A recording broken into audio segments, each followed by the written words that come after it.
ઓમ નમોસ્તુ નમોસ્તુ નમોસ્તુ નમોસ્તુ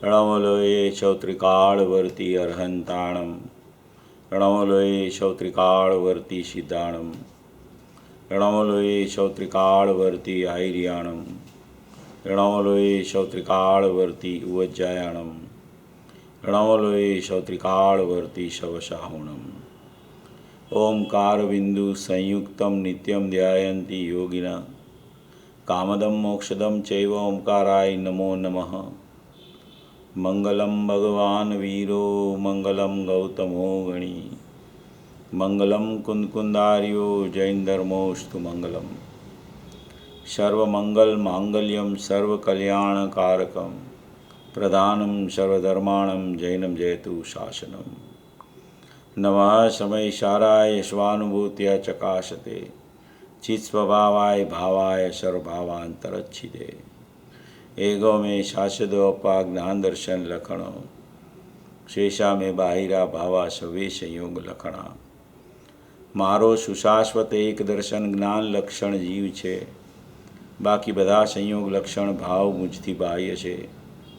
હું એક શુદ્ધ સદા રૂપી જ્ઞાન દર્શનમય કરે કહેન્ય તે મારું જરી પરમાણુ માત્ર નથી. અરે જે જાણતો અરહંતને ગુણદ્રવ્યને પર્યાયપણે તે જીવ જાણે આત્મને તસુ મોહ પામે લઈ ખરે.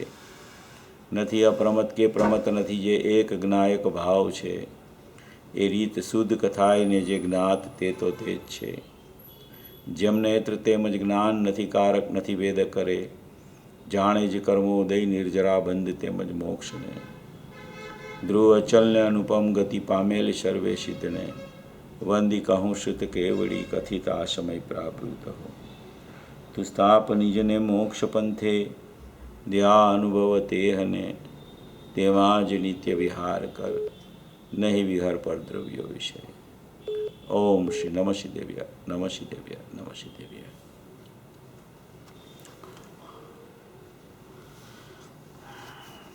સમયસાર કળશ ટીકા રાજમલજી સાહેબ દ્વારા રચાયેલી કળશ ટીકા ઉપર આપણી ચર્ચા ઘણા સમયથી ચાલે છે.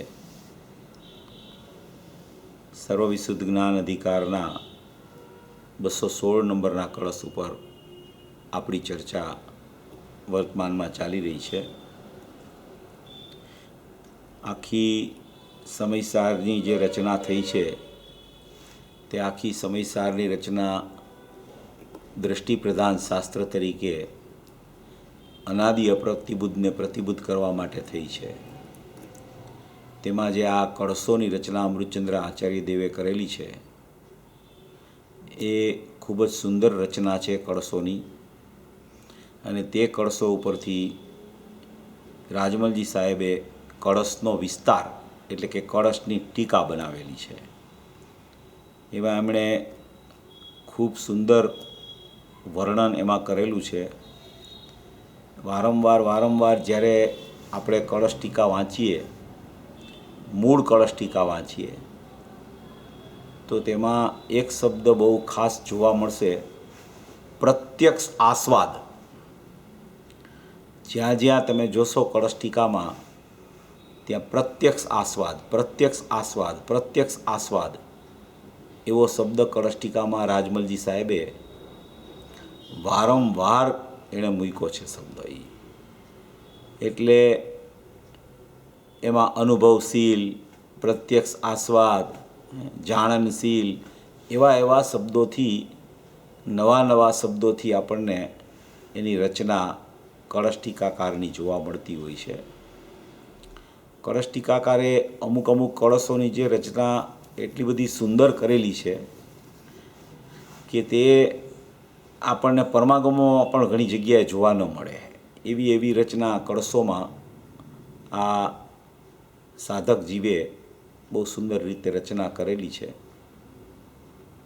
તેમાં આપણું પ્રકરણ 216 નંબરના કળશ ઉપર જ્ઞાનની પર્યાયનું સતપણું, જ્ઞાનની પર્યાયનો નિરપેક્ષ સ્વભાવ, જ્ઞાનની પર્યાયનું ક્ષયોપશમની યોગ્યતા અનુસાર પરિણમન, જ્ઞાનની પર્યાયનું ષટકારક અનુસાર પરિણમન અને એની પોતાની તત્સમયની લાયકાતથી જ તે પર્યાયમાં કેવા પ્રકારે જાણવું થાય એનો વિષય આપણો આ 216 નંબરના કળશમાં સુંદર ચાલે છે.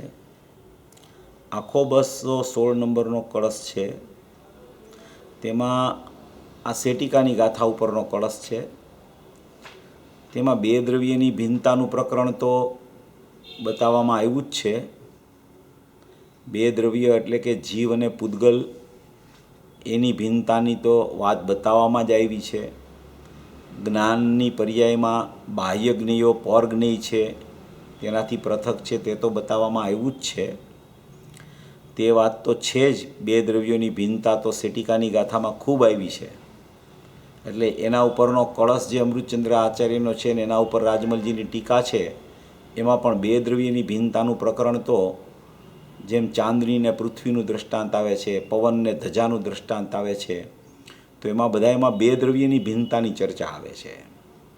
પણ ગુરુદેવે કોઈ વધારે પડતી સૂક્ષ્મતાથી અંદરમાં દ્રવ્ય ગુણને એક તરફ સ્વજ્ઞેય તરીકે રાખી અને જ્ઞાનની પર્યાયને જુદી રાખી અને જ્ઞાનની પર્યાયને જેમ પરજ્ઞેયો સાથે કાંઈ સંબંધ નથી એમ દ્રવ્યગુણ સાથે પણ કાંઈ સંબંધ નથી, ત્યાં સુધીની અંદરની આધ્યાત્મિક ભિન્નતાનું પ્રકરણ પણ પૂજ્ય ગુરુદેવ શ્રી આમાં સિદ્ધ કરેલું છે. એ જોતાં એમ લાગે છે કે આ માર્મિક કળશ છે. પૂજ્ય ગુરુદેવશ્રીનું વ્યાખ્યાન પણ બહુ માર્મિક છે. એટલે આપણે પૂજ્ય ગુરુદેવશ્રીના પ્રવચન ઉપરથી જ ચર્ચા કરી રહ્યા છીએ. આ આખા કળશમાં જે જ્ઞાનની પર્યાયનું સતપણું બતાવે છે એમાં ગર્ભિતપણે આખો જ્ઞાનની પર્યાયનો સ્વપર પ્રકાશક સ્વભાવ પણ આવી જાય છે. એવી કોઈ આખી રચના ખૂબ સુંદરતમ આ 216 કળશમાં વર્ણવવામાં આવી છે. આપણે ઘણી ચર્ચા આ સંબંધમાં 215 કળશમાં પણ જોયેલી. આ 216 કળશમાં પણ એ પ્રકારની જ ચર્ચા આમાં આવે છે, પણ થોડી એમાં અલગ અલગ પૃથકતાવાળી પણ ચર્ચાઓ છે જે 215 કળશમાં પણ ન આવી હોય એવી ચર્ચા પણ 216 કળશમાં અમુક અપેક્ષાએ ભરેલી છે. એટલે આખી ચર્ચામાં અર્થગ્રહણ શક્તિનું પ્રકરણ, સ્વપર પ્રકાશકનું પ્રકરણ, સ્વપર અર્થગ્રહણ શક્તિની ચર્ચા એ મુખ્યપણે આમાં રહેલી છે. એટલે કે એક જ્ઞાયક સ્વભાવ, એક જ્ઞાનની પર્યાયનું સતપણું અને એક બહારમાં રહેલા જ્ઞેયો. બહારમાં રહેલા જ્ઞેયો પણ બતાવે, જ્ઞાનની પર્યાયની અપેક્ષાએ બીજા અનંત ગુણોની અનંત પર્યાયોને પણ જ્ઞેય કહે અને દ્રવ્ય ગુણને પણ જ્ઞેય કહે. જ્ઞેય એટલે જાણવા લાયક વસ્તુ, જ્ઞાન જાણનાર અને એ જ્ઞાનમાં જાણવા લાયક વસ્તુ હોય તેને જ્ઞેય કહેવામાં આવે. પછી એમાં સ્વજ્ઞેય કે પરજ્ઞેય એવો ભેદ ન કરો તો 2 જ્ઞેય છે, અને જો એવા ભેદથી વિચાર કરો તો પરજ્ઞેયમાં અનંત ગુણની અનંત પર્યાયો આવે અને સ્વજ્ઞેય તરીકે પણ પર્યાયથી પૃથક તરીકે એ દ્રવ્યને ગુણ આવે. એવી રીતે આખા આ કળશમાં આ ચર્ચા આના સંદર્ભમાં ચાલી આવે છે. આ કહેવાનું કારણ પણ એ છે કે હમણાં આપણે વાંચવાનું ચાલુ કરશું ત્યારે આ ભાવ આપણા જ્ઞાનમાં બરાબર બેઠેલો હોય તો આ વિષય એને બરાબર ક્લિયર થાય. નહીંતર એમાં જ્ઞેયોમાં બહુ ગોટા થવાનો સંભવ છે. કારણ કે પરને પણ જ્ઞેય કહે, 6 દ્રવ્યને, જ્ઞાન સિવાયની અનંત ગુણની અનંત પર્યાયોને પણ પર જ્ઞેય કહે, અને અહીંયા પાછું દ્રવ્ય ગુણને પણ જ્ઞેય કહીને સ્વજ્ઞેય કહે પણ પૃથક કહે પર્યાયથી. એટલે ત્રણેય આમ જુઓ તો જ્ઞેયમાં આવે.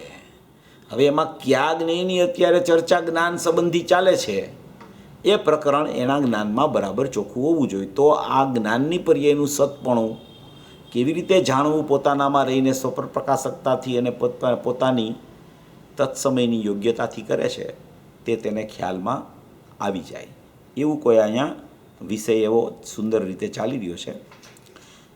કળશ ટીકાના કલસામૃત ભાગ 6 ઉપર પૂજ્ય ગુરુદેવ શ્રીના 216 કળશ ઉપરના અક્ષરસ પ્રવચનો છે, તેના પેજ નંબર 391 ઉપર આપણી ચર્ચા ચાલે છે.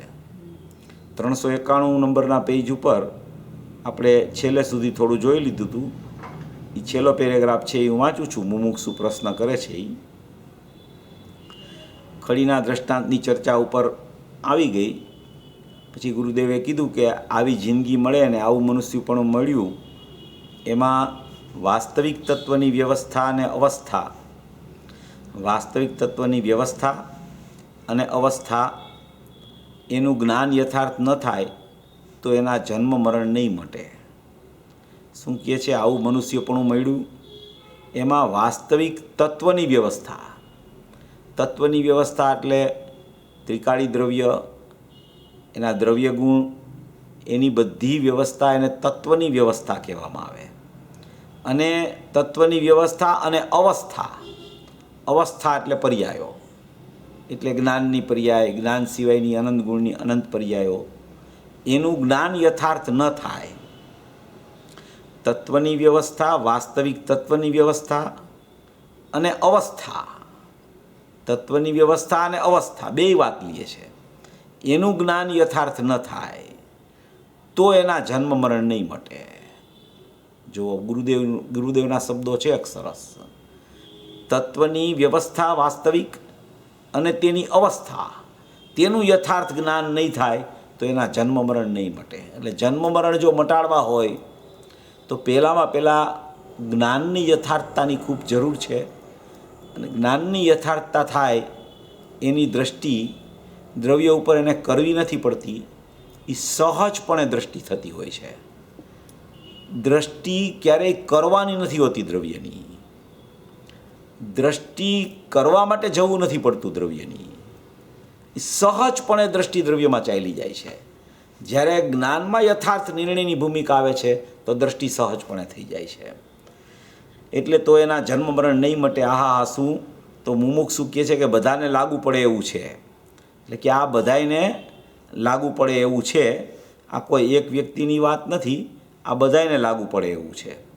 તો કે બધાને લાગુ પડે, ન સમજે એને બધાને કહ્યું ને. શ્રીમદે આ દાખલો આપ્યો છે એના પુસ્તકમાં.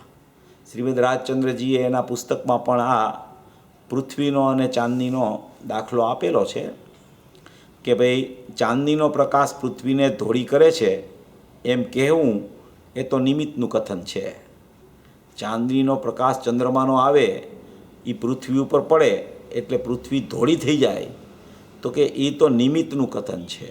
નિમિત્તનું કથન એટલે કે પૃથ્વીનો ધોળી થવાનો નહીં, પૃથ્વી ધોળી દેખાવાનો, પૃથ્વીનો ધોળી થવાનો નહીં. ધોળાશનો ધર્મ ચાંદનીમાં છે. એ ધોળાશનો ધર્મ ચાંદનીમાંથી નીકળી અને પૃથ્વીની સાથે અભેદ નથી થઈ શકતો. પૃથ્વીની ધોળપ દેખાવાનો જ્યારે સ્વકાળ હોય, પૃથ્વી ધોળા રૂપે, સફેદ રૂપે, શ્વેત રૂપે દેખાવાનો સ્વકાળ જ્યારે હોય ત્યારે એને નિમિત્તપણું ચાંદનીનું હોય એમ અહીંયા વર્ણન કરવા માગે છે. ચાંદની તે સમયે નિમિત્ત છે અને પૃથ્વી ધોળી દેખાય છે તેને ખરેખર નૈમિતિક કહેવામાં આવે છે.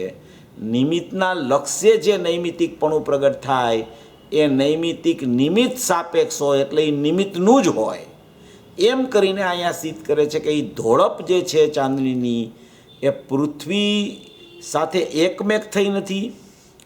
પૃથ્વી ઉપર એ પડી તોય પૃથ્વી સફેદ કે શ્વેત થઈ નથી, પણ શ્વેત દેખાય છે. એ દેખાય છે ત્યારે એમાં નિમિત્તપણું કોનું છે? તો કે એમાં ચંદ્રમાની ધોળપનું નિમિત્તપણું છે. તો કે એ નિમિત્તનું કથન છે. ચાંદની પૃથ્વીને અડી નથી અને પૃથ્વી ચાંદનીના પ્રકાશમાં આવી નથી. ચાંદનીનો પ્રકાશ છે એ ચાંદનીથી અનન્ય છે. પૃથ્વીનું જે કાંઈ દ્રવ્યગુણ પર્યાય સ્વરૂપ છે એ પૃથ્વીથી અનન્ય છે. ચાંદનીનો પ્રકાશ પૃથ્વી ઉપર પડવા છતાં ચાંદનીનો પ્રકાશ પૃથ્વી ઉપર પડવા છતાં એ ચાંદનીનું દ્રવ્યગુણ પર્યાયનું અનન્યપણું છોડતો નથી પ્રકાશ, એ પ્રકાશ એની ચાંદની સાથે અનન્યપણું છોડતો નથી, માટે એ પૃથ્વી સાથે અનન્ય થઈ શકતો નથી. એવી રીતે પૃથ્વીના દ્રવ્ય ગુણ પર્યાય છે એ પોતાનું અનન્યપણું છોડતા નથી, માટે એ ચાંદની રૂપ થતા નથી ને ચાંદનીનો પ્રકાશને ચાંદની પૃથ્વી રૂપ થતી નથી. એમ બે દ્રવ્યની ભિન્નતા એને બતાવે છે. પણ એની ધોળાશ પૃથ્વીમાં દેખાતી હોવાને કારણે પૃથ્વી ધોળી થઈ ગઈ છે એવી ભ્રમણા જે જીવને થાય છે એને એમ કહે છે કે તું ભ્રમણા જે કરી રહ્યો છો એ નિમિત્તને દેખીને તને ભ્રમણા થાય છે. ખરેખર તું એ ચાંદનીને એના પ્રકાશને નિમિત્ત તરીકે જો જોવા માંડીશ તો તને પૃથ્વી છે ને એ સ્વતંત્ર ઉપાદાન દેખાવા માંડશે, એમ કહેવા માગે છે. ચાંદનીનો પ્રકાશ પૃથ્વીને ધોળી કરે છે એમ કહેવું એ તો નિમિત્તનું કથન છે. ચાંદની પૃથ્વીને અડી નથી અને પૃથ્વી ચાંદીના પ્રકાશમાં આવી નથી, એટલે કે અડી નથી. બે પૃથક ભિન્ન ભિન્ન સત્તા છે. એક સત્તા બીજી સત્તારૂપ થતી નથી. એક સત્તાના દ્રવ્યગુણ પર્યાય બીજી સત્તાના દ્રવ્યગુણ પર્યાય રૂપ થતા નથી. એક સત્તાની પર્યાય જે પ્રગટ રૂપ વર્તમાનમાં ઉત્પાદરૂપ છે તે પ્રગટ ઉત્પાદરૂપ પર્યાયમાં શ્વેતપણું છે. એ શ્વેતપણું પણ પૃથ્વીની પર્યાયની સાથે અનન્ય નથી થતું, પણ એક થઈ ગયું એવો ભ્રમ થાય છે. એટલે કે પૃથ્વી ઉપર જ્યાં પ્રકાશ પડે છે ત્યાં એને એમ થાય છે કે આ છે ને ચંદ્રમાએ ચાંદની એ જ પૃથ્વીને સફેદ કરી છે. પણ બિલકુલ એવું હોતું નથી, કારણ કે જ્યારે ચંદ્રમાનો અસ્ત થઈ જાય છે ત્યારે ખરેખર એની ધોળપ એમાં સમાઈ જાય છે અને પૃથ્વીમાં તમને અંધારું દેખાવા માંડે છે. એનો અર્થ જ એમ છે કે ખરેખર એ ધોળપ હતી, એ શ્વેતપણું હતું, એ ચંદ્રમાનું ચાંદનીનું હતું અને એ અસ્ત થઈ જતાં ખરેખર પૃથ્વીમાં પણ એ પ્રકાશ ત્યાંથી ચાલ્યો જાય છે. જો તેનાથી એમ થતું હોય અને જો પૃથ્વી શ્વેત થઈ ગઈ હોય તો ખરેખર કદી એમાં શ્વેતપણામાંથી પાછું કાળાપણું કે અંધારાપણું આવે નહીં. આ પ્રકાશ છે ને, પ્રકાશ એક એવી વસ્તુ છે કે ગમે તેટલું કોઈ પણ જગ્યાએ અંધારું હોય, ગમે તેટલું અંધારું હોય, તમે કોઈ ગુફામાં ચાલ્યા જાઓ, મુનિરાજ તો ગુફામાં બેસતા હોય ને, તમે કોઈ ગુફામાં ચાલ્યા જાઓ, એકદમ અંધારું હોય ત્યાં ગુફામાં, એકદમ અંધારું હોય અને સેજ ક્યાંકથી એવી તિરાડ હોય અને તેમાંથી સેજ સૂર્યનો પ્રકાશ સેજ આવી જાય ને તો અહીંયા એટલું બધું અજવાળું તમને દેખાવા માંડે. તો એ અજવાળું જે દેખાય છે એ ગુફાનું અજવાળું છે કે એ સૂર્યના પ્રકાશનું અજવાળું છે કે ચાંદનીની શ્વેતતાનું અજવાળું છે? એ ચાંદનીની શ્વેતતાનું અજવાળું તેનાથી અનન્ય છે અને ગુફામાં અજવાળું દેખાય છે એ ખરેખર અજવાળું ગુફાનું નથી, એ એની તિરાડમાંથી આવતો એનો પ્રકાશ છે. અને જ્યાં એ પ્રકાશ ચાલ્યો જાય છે, જ્યાં તે અસ્ત થઈ જાય છે ત્યાં તે પ્રકાશ તેની સાથે અનન્ય થઈને ચાલ્યો જાય છે. એવી રીતે અહીંયા બે દ્રવ્યની ભિન્નતા બતાવે છે. એટલે કહે છે કે એમ ભગવાન જ્ઞાનનો પર્યાય જ્ઞેયને જાણતા જ્ઞેય રૂપે થયો નથી. ભગવાન જ્ઞાનનો પર્યાય જેમ શ્વેતપણું એ પૃથ્વી રૂપે થયું નથી, એમ જ્ઞાનનો પર્યાય જ્ઞેયને જાણતા જ્ઞેય રૂપે થયો નથી. તેમ તે જ્ઞેય જ્ઞાન રૂપમાં આવ્યું નથી. ખરેખર તો જ્ઞાન જે જ્ઞેયને જાણે છે તે જ્ઞેયને અડતું નથી. પોતે સ્વદ્રવ્ય અને ગુણ, પોતે તો કેવા છે? સ્વદ્રવ્ય અને ગુણ છે. પોતે એ જ્ઞેયને ખરેખર જ્ઞાનનો પર્યાય પણ એ પોતાના સ્વજ્ઞેયને પણ સ્પર્શ કરતો નથી. પોતે તો સ્વદ્રવ્ય અને ગુણ છે. પછી હવે કહે છે કે એની જ્ઞાન પર્યાય સિવાયની બધી પર્યાયો છે એને પણ એ અડતું નથી. એવો જેનો સ્વભાવ જ્ઞાન પર્યાયની સિવાયની બધી પર્યાયો છે એને પણ તે જ્ઞાન પર્યાય અડતી નથી. આ આખી જ્ઞાનની પર્યાયની સ્વતંત્રતા અને સતપણું, સ્વાભાવિક એનું સતપણું બતાવે છે, એના સટકારકનું પરિણમન બતાવે છે. એની યોગ્યતા જ્ઞાનની પર્યાયની સ્વાધીન સ્વતંત્ર છે અને એ પોતાથી સત સ્વતંત્ર છે. સત જ્ઞાનની પર્યાય છે, સ્વાધીન જ્ઞાનની પર્યાય છે, સટકારક જ્ઞાનની પર્યાય છે. એ પોતાથી પોતાની યોગ્યતાથી પરિણમે છે.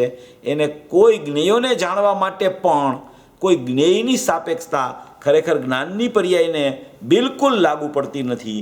એવું કોઈ જ્ઞાનની પર્યાયનું અસ્તિત્વ છે, એટલે જ્ઞાનની પર્યાય સિવાયની બધી પર્યાયો છે એને પણ એ અડતું નથી.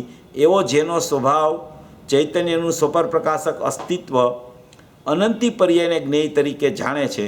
જુઓ, ચૈતન્યનું સ્વપર પ્રકાશક અસ્તિત્વ, ચૈતન્યનું સ્વપર પ્રકાશક અસ્તિત્વ એટલે જ્ઞાયક ભાવ ચૈતન્ય સ્વરૂપ છે, અનાદિ અનંત છે, એકરૂપ છે, અખંડ છે અને નિત્યપણે રહેલો છે.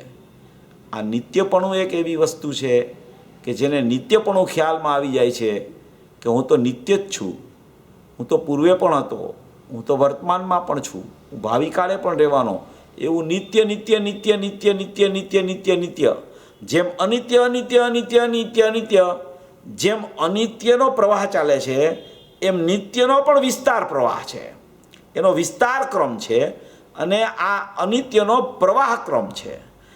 નિત્યનો વિસ્તાર ક્રમ છે, વિસ્તૃતપણે રહેલું છે નિત્યપણું. એ ચૈતન્યનું વિસ્તૃતપણું છે, એ ચૈતન્યનું સ્વપર પ્રકાશકપણું વિસ્તરે છે બધે. એ સ્વપર પ્રકાશકપણાવાળું જ્ઞાન વિસ્તરે છે. એ જ્ઞેયોમાં વિસ્તાર નથી પામતું, એ પોતે પોતાના સ્વભાવમાં વિસ્તાર પામે છે. એવી કોઈ એક નિત્ય વસ્તુ છે જ્ઞાયક ભાવ, એને ચૈતન્ય કહેવામાં આવે છે. એ ચૈતન્ય છે એનો કાયમી સ્વભાવ છે, એનો નિત્ય સ્વભાવ છે. એવો ને એવો રહેતો, પ્રથમથી જ એવો ને એવો રહેતો, પ્રથમથી કહેતા પણ ખરેખર ખલેલ પડી જાય છે. અનાદિ અનંત એનો સ્વભાવ જ એવો છે કે જે ચૈતન્યપણું એમાં વ્યાપકપણે રહેલું છે. એટલે નિત્યપણું એનું કાયમ અસ્તિત્વ છે. નિત્ય નિત્ય નિત્ય નિત્ય નિત્ય નિત્ય નિત્ય. કાલે પણ આ વાત લીધેલી કે નિત્ય સ્વભાવ છે, પોતાનો નિત્ય સ્વભાવ છે. નિત્યપણું જેને ખ્યાલમાં આવી જાય છે કે ઓહો હું તો નિત્ય છું, પૂર્વે પણ હું હતો, કાલે પણ હું હતો, તેની પહેલાં પણ હું હતો, આજે પણ હું છું, પછી પણ હું રહેવાનો છું, એના પછી પણ હું રહેવાનો છું. મારું તો નિત્યપણું છે, હું તો શાશ્વત નિત્ય સ્વભાવી પરમાત્મા છું. આ અનિત્યપણું છે તે ખરેખર મારો સ્વભાવ નથી. એમ જેને નિત્યપણું ખ્યાલમાં આવે છે એને ચૈતન્યપણું ખ્યાલમાં આવે છે. એ ચૈતન્યપણું કેવું છે તો કે જ્ઞાનમય ચૈતન્યપણું છે, દર્શનમય ચૈતન્યપણું છે, આનંદમય ચૈતન્યપણું છે. એવું જે ચૈતન્યનું સ્વપર પ્રકાશક અસ્તિત્વ, ચૈતન્યનું સ્વપર પ્રકાશક અસ્તિત્વ કીધું એટલે એ ચૈતન્યનું એટલે જ્ઞાનની પર્યાયનું સ્વપર પ્રકાશક અસ્તિત્વ. એ જ્ઞાનની પર્યાયનું સ્વપર પ્રકાશક અસ્તિત્વ અનંતી પર્યાયને જ્ઞેય તરીકે જ્ઞાન જાણે છે. અનંતી પર્યાયોને ઉપર લીધું ને, જ્ઞાન સિવાયની બધી પર્યાયો છે એને એ અડતું નથી. જ્ઞાન સિવાયની અનંત ગુણની અનંત પર્યાયો બીજી છે, તેને જ્ઞાનની પર્યાય અડતી નથી.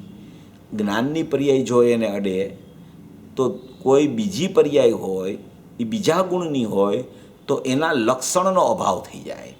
દર્શનની પર્યાય છે, દર્શન ગુણની દર્શન પર્યાય કહેવાય, ચારિત્ર ગુણની ચારિત્ર પર્યાય કહેવાય, આનંદ ગુણની આનંદ પર્યાય કહેવાય, એવી રીતે વીર્ય ગુણની વીર્યની પર્યાય કહેવાય, એવી રીતે સ્વચ્છત્વ ગુણની સ્વચ્છત્વની પર્યાય કહેવાય. હવે જો આ જ્ઞાનની પર્યાય, એ જ્ઞાનની પર્યાય સિવાયની બધી પર્યાયો છે એને તે જ્ઞાનની પર્યાય અડતી નથી, સ્પર્શતી નથી. સ્પર્શતી નથી, અડતી નથી એટલે એની સાથે તે એકમેક નથી થતી. એની સાથે એકમેક કેમ નથી થતી કે બધાય ગુણોની બધી પર્યાયોના લક્ષણો પૃથક પૃથક છે. જો લક્ષણો બધાના એક હોય ને તો એ પર્યાય, એક પર્યાય બીજી પર્યાય સાથે એકમેક થઈ શકે. પણ લક્ષણોની જુદાઈને કારણે જ પર્યાયોની જુદાઈ છે. પર્યાયોની જુદાઈ છે એનો અર્થ એમ છે કે ગુણોની પણ જુદાઈ છે. એક ગુણનું લક્ષણ બીજા ગુણ રૂપે કદી થતું નથી. એટલે અહીંયા સ્વપર પ્રકાશક ચૈતન્યની જે પર્યાયનું પરિણમન બતાવે છે એ પર્યાયમાં અનંતી પર્યાયને જ્ઞેય તરીકે જાણવાનું સામર્થ્ય જે જ્ઞાનની પર્યાયમાં બતાવે છે, એ જ્ઞાનની પર્યાય અન્ય પર્યાય રૂપે થતી નથી, અન્ય પર્યાયને સ્પર્શતી નથી, પણ અન્ય પર્યાયને પોતામાં રહીને જાણી લે છે કે આવું બીજી પર્યાયનું પણ પરિણમન અત્યારે વિદ્યમાન છે. એ જાણવાનું કામ પણ કેવી રીતે થાય છે?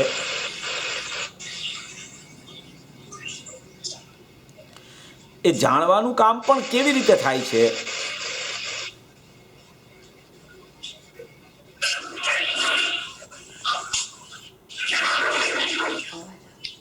કોઈ અવાજ આવે છે બહુ વચ્ચે.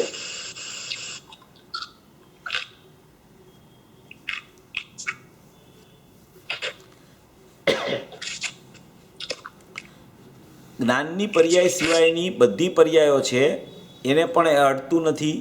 એવો જેનો સ્વભાવ ચૈતન્યનું સ્વપર પ્રકાશક અસ્તિત્વ અનંતી પર્યાયને જ્ઞેય તરીકે જ્ઞાન જાણે છે, તો કે એ જાણવાનું પણ કેવી રીતે થાય છે?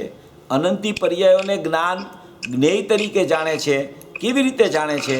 કે પોતાનું સ્વપર પ્રકાશક અસ્તિત્વ છે, પોતાનું સ્વપર પ્રકાશક અસ્તિત્વ છે એટલે શું છે કે પોતાનો જ્ઞાયક ભાવ છે એનું જે જ્ઞાનનું પરિણમન છે, એમાં સ્વપર પ્રકાશક સત્તા છે અને એ સ્વપર પ્રકાશ. તમારો અવાજ નથી આવતો ભાઈ, અને પ્લીઝ અમે તમે એમને મ્યુટ કરી દીધા છે. હવે આવી ગયો અવાજ? આવે છે? હા હવે આવે છે. એટલે વચ્ચે છે ને બહુ અવાજ આવતો હતો, એટલે કોઈના ફોન ચાલુ હોય છે ને એટલે અહીંયા ડિસ્ટર્બ થાય છે પછી બોલવામાં.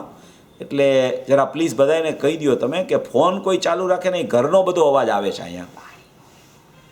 હાજી, મેં છે ને એટલે બધાને મ્યુટ કર્યા, એટલે તમારું ત્યારે મ્યુટ થઈ ગયું ને. હા, કાંઈ વાંધો નહીં, હવે ચાલુ કરીએ છીએ આપણે. ઓકે. એટલે અહીંયા કહે છે કે એ જ્ઞાનની પર્યાયનો સ્વપર પ્રકાશક સ્વભાવ છે, ચૈતન્યની જ્ઞાનની પર્યાય છે. એ ચૈતન્યની પર્યાયનું સ્વપર પ્રકાશક અસ્તિત્વ છે. એ સ્વપર પ્રકાશક અસ્તિત્વ અનંતી પર્યાયને જ્ઞેય તરીકે જ્ઞાન જાણે છે, પણ તે પર્યાય પર અનંત પર્યાય રૂપે થઈ નથી. પર તરીકે અનંત પર્યાયો છે. જ્ઞાનની પર્યાય એક છે. જ્ઞાનની પર્યાયનું સ્વપર પ્રકાશક અસ્તિત્વ છે. બીજી કોઈ પણ બધી પર્યાયોને એ અડતું નથી, સ્પર્શતું નથી, એટલે તે રૂપ થતું નથી. તે રૂપ થતું ન હોવા છતાં તેને એ જાણે છે, એને જ્ઞેય તરીકે જાણે છે. જ્ઞેય તરીકે જાણે છે એટલે જાણવા યોગ્ય પર્યાયો બીજી બધી છે એમ જાણે છે. એમ જાણે છે એ કેવી રીતે જાણે છે કે એ જ્ઞાન કોઈ બીજી પર્યાય રૂપ થઈને નથી જાણતું, પોતે પોતાની સત્તામાં રહીને પોતાનું સ્વપર પ્રકાશકપણું જે જ્ઞાનમાં છે એ જ્ઞાનના સ્વપર પ્રકાશકનો જ્ઞાનરૂપ વિસ્તાર થાય છે. એ જ્ઞાનના સ્વપર પ્રકાશકનો જ્ઞાનરૂપ વિસ્તાર થતાં એ જ્ઞાનમાં જેવા બહારમાં બીજી પર્યાયોના જ્ઞેયો રૂપે પરિણમન હોય છે, એનું પણ જ્ઞાન સ્વપર પ્રકાશક ઉત્પાદ અંદરથી થાય છે. એને કોઈ બીજી પર્યાયોની પણ ખરેખર અપેક્ષા નથી. જ્યાં જ્ઞાનની પર્યાયને દ્રવ્યગુણની અપેક્ષા ન હોય તો એ ખરેખર જ્ઞાનની પર્યાયને બીજા ગુણોની પર્યાયની કેવી રીતે અપેક્ષા હોય? એટલે એ પોતાની સત્તા સિદ્ધ કરે છે. પોતાની સત્તા, સ્વતંત્ર સત્તા, સ્વાધીન સત્તા, એકરૂપ સત્તા જ્ઞાનની પર્યાયની સ્વપર પ્રકાશકપણે રહેલી છે. એમ અહીંયા જ્ઞાનની પર્યાયનો સ્વપર પ્રકાશક સ્વભાવ સિદ્ધ કરે છે. સ્વપર પ્રકાશક સ્વભાવનો અર્થ એવો નથી કે એ કોઈ પણ બીજી અનંત ગુણની અનંત પર્યાયોને લક્ષ કરીને જાણે, એની તરફ જ્ઞાન જઈને જાણે. જ્ઞાનથી બહાર નીકળતું નથી. જ્ઞાન ક્યાંય કદી લક્ષ કરતું નથી. જ્ઞાન પોતાના જ્ઞાનનું લક્ષ ક્યારેય છોડતું નથી. એ ખરેખર પોતાના જ્ઞાનમાં જ્ઞાનને જ જાણ્યા કરે છે. એવો જ જ્ઞાનની પર્યાયનો અંદરથી સ્વપર પ્રકાશક ઉત્પાદ થયો છે એક તે સમયે કે જેમાં જેવી યોગ્યતા રૂપ જાણવું હોય એવું જાણવું અનંત ગુણની અનંત પર્યાયોનું સ્વતઃ પોતાના સામર્થ્યથી થાય છે. એને કોઈ બીજી પર્યાયોની સાપેક્ષતા નથી. એને દ્રવ્ય ગુણની જ્ઞાનની પર્યાય છે એવી દ્રવ્ય ગુણની પણ જ્ઞાનની પર્યાયને સાપેક્ષતા નથી કે હું જ્ઞાયકની પર્યાય છું. એવી સાપેક્ષતા પણ જ્ઞાનની પર્યાયને સતપણામાં લાગુ નથી પડતી. એટલી બધી સત અને નિરપેક્ષ પર્યાય છે અને એની યોગ્યતા અનુસાર એનું જાણવું પ્રત્યેક સમયે થયા કરે છે. એને અહીંયા એમ કહે છે કે પણ તે પર્યાય પણ અનંત પર્યાય રૂપે થઈ નથી અને અનંતી પર્યાયો જે છે તે જાણવાની પર્યાયમાં આવી નથી. અનંતી પર્યાયો છે, અનંત ગુણની અનંતી પર્યાયો તે જાણવાની પર્યાયમાં આવી નથી અને આ જાણવાની પર્યાય છે તે બીજી પર્યાય રૂપ થઈ નથી. એનો અર્થ જ એમ છે કે બધુંય પોતપોતાથી દરેક પર્યાયો સ્વતંત્ર છે, કારણ કે દરેક ગુણો સ્વતંત્ર છે. દરેક ગુણો સ્વતંત્ર છે કારણ કે એના લક્ષણો સ્વતંત્ર છે. દરેક ગુણોના લક્ષણ સ્વતંત્ર હોવાને કારણે જ અનંત ગુણ આત્મામાં છે. જો એના લક્ષણો જુદા જુદા ન હોય તો અનંત ગુણ જ સિદ્ધ ન થઈ શકે. અને અનંત ગુણાત્મક આખો એક અભેદ દ્રષ્ટિનો વિષય છે. એ અભેદ દ્રષ્ટિનો વિષય છે એ ગુણોથી સભર છે. એ ગુણોથી ભરેલો દ્રષ્ટિનો વિષય છે. એવો આખો અસંખ્ય પ્રદેશી વિસ્તાર સામાન્ય સમુદાય અને પ્રવાહ રૂપે ચાલતો ખરેખર પર્યાયોનો ક્રમ એવો ખરેખર આત્મા, એવો ભગવાન આત્મા ખરેખર આ દ્રવ્યગુણ પર્યાયવાળો જે કહેવામાં આવે છે એમાં પર્યાયો પૃથક અને દ્રવ્યગુણ પૃથક. એક પર્યાય જ્ઞાનથી બીજી પર્યાયો અનંત ગુણની અનંત પર્યાય પણ પૃથક. એનો અર્થ જ એમ કે બધા ગુણો પોતપોતાથી પૃથક, પણ ગુણો પૃથક હોવા છતાં તેને એકબીજાને અતદ્ભાવિક અન્યત્વપણું લાગુ પડે છે. એટલે કે એક ગુણ બીજા ગુણ રૂપે નથી, પણ બીજા બધા ગુણો તો એક સાથે રહે છે. એ બધા ગુણો એક સાથે સંપીને રહેતા હોય છે. એને એકબીજા સાથે વિરોધ નથી હોતો. એક ગુણમાં બીજા ગુણનું રૂપ પણ કામ કરતું હોય છે, પણ એક ગુણમાં બીજા ગુણનું રૂપ હોવા છતાં એક ગુણ બીજા ગુણ રૂપે નથી થઈ જતો. એટલે એક ગુણની પર્યાય બીજા ગુણની પર્યાય રૂપ નથી થતી, અને એક ગુણની પર્યાય જો બીજા ગુણ રૂપ થઈ જાય તો બીજા ગુણની પર્યાયનું અસ્તિત્વ છે એ સમાપ્ત થઈ જાય, અને તો એ ગુણની પર્યાય વગરનું દ્રવ્ય થઈ જાય. જો એ ગુણની પર્યાય વગરનું દ્રવ્ય થઈ જાય તો કોઈ દ્રવ્ય એની પર્યાય વગરનું ન હોય, કોઈ ગુણ એની પર્યાય વગરનું ન હોય. એટલે કે દર્શન ગુણ રૂપ દર્શન ગુણની પર્યાય પ્રગટ થાય, અને જ્ઞાનની પર્યાય પણ પ્રગટ થાય, અને જ્ઞાનની પર્યાય દર્શનની પર્યાય રૂપ થઈ જાય તો ખરેખર દર્શન ગુણનું પરિણમન ક્યાં ગયું? એટલે દર્શનની પર્યાય દર્શન રૂપ રહે છે, સુખની પર્યાય સુખરૂપ રહે છે, વીર્યની પર્યાય વીર્ય રૂપ રહે છે, જ્ઞાનની પર્યાય જ્ઞાનની પર્યાય રૂપ છે. એક જ્ઞાનની પર્યાય અનંત પર્યાયોનું જાણવું એને પોતામાં રહીને થતું હોવા છતાં તે પર્યાય તે રૂપ થતી નથી, તે મય થતી નથી, તેનું જાણવું છૂટતું નથી. દ્રવ્યનું જાણવું ચાલે છે, અનંત પર્યાયોનું જાણવું ચાલે છે, છતાં જ્ઞાનની પર્યાય તે બેમાંથી એકેય રૂપ થતી નથી, પોતામાં રહીને જાણ્યા કરે છે. એવી કોઈ સતપણાની સિદ્ધિ અહીંયા આ પ્રવચનમાં કરવા માગે છે. એટલે કહે છે કે જે અનંત પર્યાયો જે છે તે જાણવાની પર્યાયમાં આવી નથી. 392 નંબરનું પેજ. અનંત પર્યાયો એટલે અનંત ગુણની અનંત પર્યાયો છે, તે જ્ઞાનની જાણવાની પર્યાય છે, તેમાં પણ આવી નથી. તો શ્રોતા પ્રશ્ન કરે છે કે જ્ઞાન આનંદ વિનાનું થઈ જશે.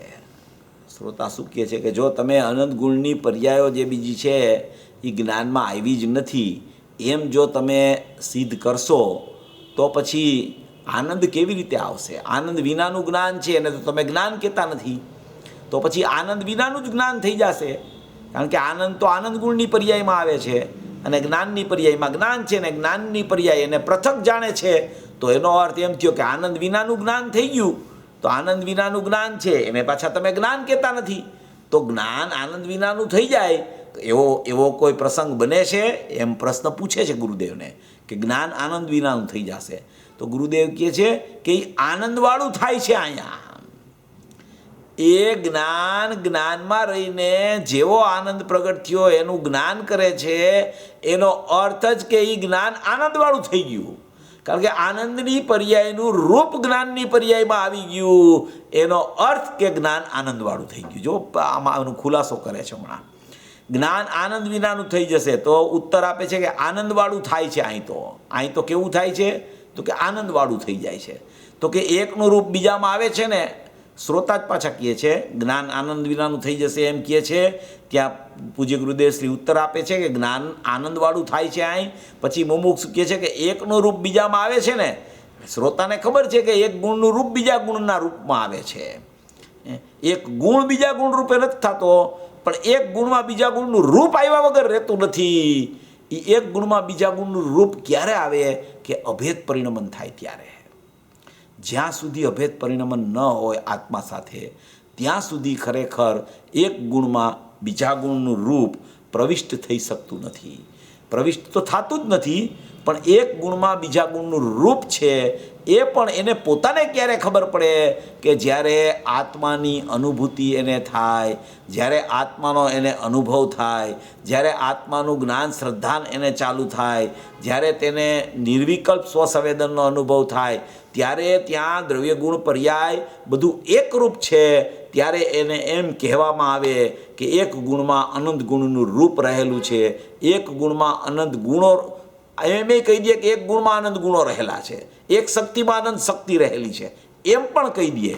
પણ એનો અર્થ એમ છે કે જ્યાં જ્ઞાનનું પરિણમન થાય છે ત્યાં ખરેખર દરેક ગુણોનું ખરેખર જાણવું એમાં વર્તતું હોવાને કારણે એક ગુણનું બીજા ગુણમાં રૂપ રહેલું છે એમ પણ કહી શકાય છે. તો કે એકનું રૂપ બીજામાં આવે છે ને, તો એક ગુરુદેવ કહે છે એકનું રૂપ આવે છે એ કેવું હતું? રાતે નહોતું કહ્યું. ગુરુદેવ કહે છે કે એ તો કેવું હતું? રાત્રે કીધું હતું ને આપણે કે આત્મામાં અનંત સામાન્ય ગુણ છે અને અનંત વિશેષ ગુણ છે. એક ગુણનું અનંતમાં રૂપ છે. જો આ 47 શક્તિના પ્રવચનો પૂજ્ય ગુરુદેવ શ્રીના છે, એમાં આનો ખૂબ વિસ્તાર આવ્યો છે. ઘણો વિસ્તાર પૂજ્ય ગુરુદેવ શ્રીએ 47 શક્તિના પ્રવચનોમાં કરેલો છે. તેમાં તો એટલી બધી ચર્ચાઓ પૂજ્ય ગુરુદેવ શ્રીએ લીધી છે કે એ જીવત્વ શક્તિનું પ્રવચન છે, કદાચ મારા ખ્યાલથી બીજું જ પ્રવચન છે, બીજું કે ત્રીજું. બીજા પ્રવચનમાં જ ઘણી ચર્ચાઓ એને લઈ અને આપણે અધ્યાત્મ પ્રણેતામાં 23 બોલની એકવાર વાત કરી હતી. એ 23 બોલ અહીંયા બીજા પ્રવચનથી ઉતારવાનું પૂજ્ય ગુરુદેવ શ્રી ચાલુ કરે છે કે એક ગુણમાં અનંત ગુણનું રૂપ કેવી રીતે છે, એક ગુણમાં ધ્રુવ ઉપાદાન ને ત્રિકાળી ઉપાદાન કેવી રીતે છે, એક ગુણમાં બીજો ગુણ નિમિત્ત કેવી રીતે પડે છે. ગુણ એટલે પર્યાય લેવી ટૂંકમાં બધી જગ્યાએ. કોઈ પણ જગ્યાએ ગુણની નિમિત્તપણાની વાત આવે તો એમાં હંમેશા પર્યાયોનું નિમિત્તપણું, એક પર્યાયની બીજી પર્યાયનું નિમિત્તપણું લેવું. ગુણ તો શાશ્વત સ્થિર છે, એમાં કોઈ નિમિત્ત નૈમિત્તિક સંબંધ નથી હોતો, એની પર્યાયોમાં નિમિત્ત નૈમિત્તિક સંબંધ હોય છે. તો અહીંયા જે કહેવા માગે છે ને કે એકનું રૂપ આવે છે એ કેવું હતું, રાત્રે નહોતું કહ્યું, આત્મામાં અનંત સામાન્ય ગુણ છે અને અનંત વિશેષ ગુણ છે. એક ગુણનું અનંતમાં રૂપ છે અને અનંત ગુણનું એક ગુણમાં રૂપ છે. એક ગુણનું અનંતમાં રૂપ છે એનો અર્થ જ કે અનંત ગુણનું એક ગુણમાં રૂપ છે. પૂજ્ય ગુરુદેવ શ્રી આમાં જ્ઞાનને અસ્તિત્વનું બહુ ઉતારે છે. આમાં હમણાં આવે જ છે, આપણે લઈ થોડુંક એ વિષય રૂપ છે. બીજો ગુણ બીજા ગુણમાં આવે નહીં, એટલે કે એક ગુણ હોય બીજા ગુણમાં ન આવે. એક ગુણ બીજા ગુણ રૂપે ન થાય, પણ બીજા ગુણનું સ્વરૂપ ને રૂપ તરીકે આમાં હોય છે. આ જ્ઞાન ગુણમાં અસ્તિત્વ ગુણ આવે નહીં, પણ અસ્તિત્વ ગુણનું રૂપ જ્ઞાન છે એ પોતાના રૂપે છે એવું અસ્તિત્વ આવે. જો અસ્તિત્વ ગુણ છે, એક અસ્તિત્વ ગુણ છે અને એક જ્ઞાન ગુણ છે. એક સામાન્ય ગુણ કહેવાય, એક વિશેષ ગુણ કહેવાય. તો અસ્તિત્વ તો દરેક દ્રવ્યમાં હોય. અસ્તિત્વ દરેક દ્રવ્યનું અસ્તિત્વ હોય તો દરેક દ્રવ્યમાં અસ્તિત્વ ગુણ હોય તો એ સામાન્ય ગુણ થઈ ગયો. હવે જ્ઞાન ગુણ છે એ તો વિશેષ ગુણ છે, અસાધારણ ગુણ છે. એ વિશેષ ગુણ કહેવામાં આવે કારણ કે એ આત્મામાં જ હોય, તો એને વિશેષ ગુણ કહેવામાં આવે. તો એવો જે વિશેષ ગુણ છે એ વિશેષ ગુણમાં એટલે કે જ્ઞાન ગુણમાં અસ્તિત્વ ગુણનું રૂપ આવે છે. જ્ઞાન ગુણ છે અહીંયા, એમાં અસ્તિત્વ ગુણ અહીંયા છે, અસ્તિત્વ ગુણનું રૂપ અહીંયા આવે છે. તો એ રૂપ એટલે શું કે જ્ઞાન છે, જ્ઞાનનું અસ્તિત્વ છે, જ્ઞાન પોતે પોતાથી છે. એવી એક વસ્તુની સ્થિતિ છે કે જ્ઞાન છે.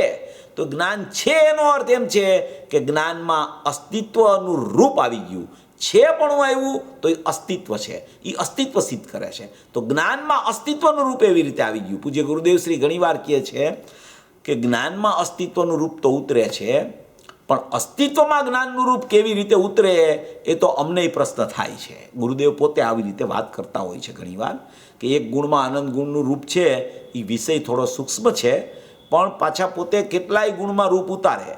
આપણે જોઈએ તો એ જ્ઞાન ગુણમાં બધા ગુણનું રૂપ ઉતારે. જ્ઞાન ગુણમાં ખરેખર કર્તા કર્મ કરણ સંપ્રદાન અપાદાન અધિકરણનું રૂપ ઉતારે. 6 શક્તિઓ જે કારકની છે એનું રૂપ ઉતારે. આનંદ ગુણમાં એનું રૂપ ઉતારે. દર્શન ગુણમાં એનું રૂપ ઉતારે કે જ્ઞાન જ કર્તા અને જ્ઞાન જ કર્મ. તો કે જ્ઞાન પોતે કરતા થઈને પોતાના જ્ઞાનના પરિણમને કર્મ બનાવે, એનું નામ એમાં કર્તા અને કર્મનું રૂપ છે. અને એ પોતે જ પોતાનું સાધન બને તો કરણનું પણ એમાં રૂપ છે. પોતે પોતાથી જ પોતામાં રહીએ તો એનું સંપ્રદાન પણ એમાં છે. પોતે પોતાના જ અપાદાનકારકથી ખરેખર એ પર્યાયથી જ પર્યાય થાય, જ્ઞાનથી જ્ઞાન થાય તો એ અપાદાનકારક છે. અને જ્ઞાનને જ્ઞાનનો જ આધાર છે, તો એનું 6 કારકનું રૂપ એક જ્ઞાન શક્તિમાં આવી ગયું. એવી રીતે દર્શન શક્તિમાં ઉતારે, એવી રીતે ચારિત્રમાં ઉતારે, એવી રીતે ઘણી શક્તિઓમાં એક ગુણમાં અનંત ગુણનું રૂપ ઉતરી શકે.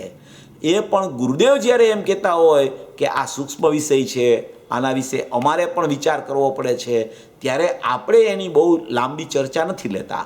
પણ ગુરુદેવ તો એમ કરે કે એક ગુણમાં અનંત ગુણનું રૂપ ખાલી જ્ઞાનને અસ્તિત્વમાં વારંવાર ઉતારે, એ પણ ખરેખર જ્ઞાનમાં જ ઉતાર્યા કરે અસ્તિત્વનું રૂપ. પછી અસ્તિત્વમાં જ્ઞાનનું કેવી રીતે ઉતરે એ ખુલાસો ક્યાંય ગુરુદેવનો પણ આવતો નથી ઘણે ભાગે. અને બાકીના ગુણોમાં અનંત ગુણનું રૂપ પૂજ્ય ગુરુદેવ શ્રી એક પછી એક શક્તિના પ્રવચનો સાંભળો તો એમાં ઉતારતા જાય, વારંવાર એમાં ગુરુદેવ રૂપ ઉતારતા જાય. એવી રીતે એક ગુણમાં અનંત ગુણનું રૂપ રહેલું છે. એનો અર્થ શું, એ શા માટે એક ગુણમાં અનંત ગુણનું રૂપ એમ કહેવામાં આવે છે, એનો અર્થ શું, એની વ્યાખ્યા શા માટે કરવાની જરૂર શા માટે છે એની એક ગુણમાં અનંત ગુણના રૂપની. બધા ગુણો પૃથક લક્ષણથી છે, તો એક ગુણમાં અનંત ગુણનું રૂપ કહેવાની જરૂર શું છે? તો કે એનો અર્થ એમ છે કે માત્ર એક જ્ઞાનનું પરિણમન જ્યારે શુદ્ધ પરિણમન થઈ જાય છે, એ જ્ઞાનમાં ખરેખર જાણવાનો સ્વભાવ છે. જ્ઞાન સિવાય કોઈ ગુણમાં જાણવાનો સ્વભાવ નથી. બીજા ગુણો ખરેખર આંધળા છે, એ દેખતા નથી. એક જ્ઞાન જ દેખે છે, જ્ઞાન જ જાણે છે. જાણતો ગુણ કોણ છે? જ્ઞાન છે. ચેતન ગુણ કોણ છે? તો કે જ્ઞાન છે. ગુરુદેવે તો ત્યાં સુધી કીધું કે જ્ઞાન સિવાયના બીજા બધાય ગુણો અચેતન છે એમ કીધું. શું કીધું? જ્ઞાન સિવાયના બીજા ગુણો અચેતનમાં નાખી દીધા એણે. શા માટે અચેતનમાં નાખ્યા?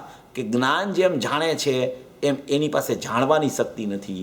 જ્ઞાન જેમ પોતે પોતાથી એમ જાણે છે કે અનંત ગુણો છે, અનંત ગુણોની પર્યાયો છે, અનંત ગુણનું પરિણમન છે, એમ બીજો કોઈ ગુણ જાણવા માટે સમર્થ નથી, માટે એને અચેતન કહી દીધા. એક વાત.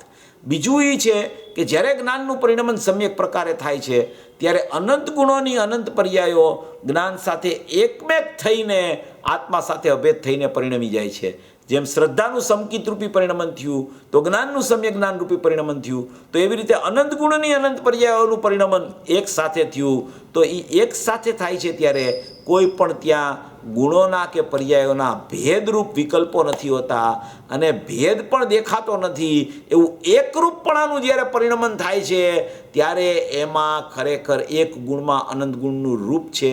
લક્ષણોથી પૃથકતા હોવા છતાં બધાય ગુણો એકરૂપ થઈને પરિણમી ગયા છે, એટલે એને એક ગુણમાં અનંત ગુણનું રૂપ કહેવામાં આવે. જેમ કે જ્ઞાનમાં જાણવું થયું તો એ જાણવા રૂપે આત્માને જાણવા રૂપે જ્ઞાન પરિણમ્યું, તો દર્શને પરિણમ્યું, ચારિત્ર્ય પરિણમ્યું, સુખે પરિણમ્યું, વિભુત્વે પરિણમ્યું.